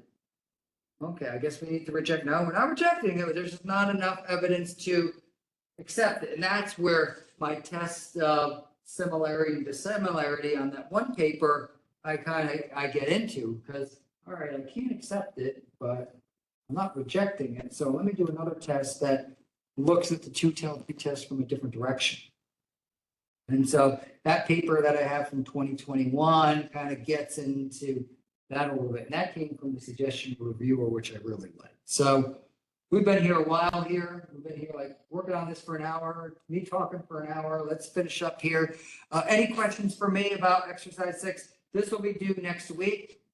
And then this is exercise 6. We've got 8 exercises, so we only got 2 more exercises after this, because I want us to kind of get into the position paper, and we'll start looking at final and all that other good stuff. But position paper to me is really important, so that especially for graduate students, PhD students, so that you can really think of ideas and think of ways as you get into your thesis. What do you want to prove, disprove, show?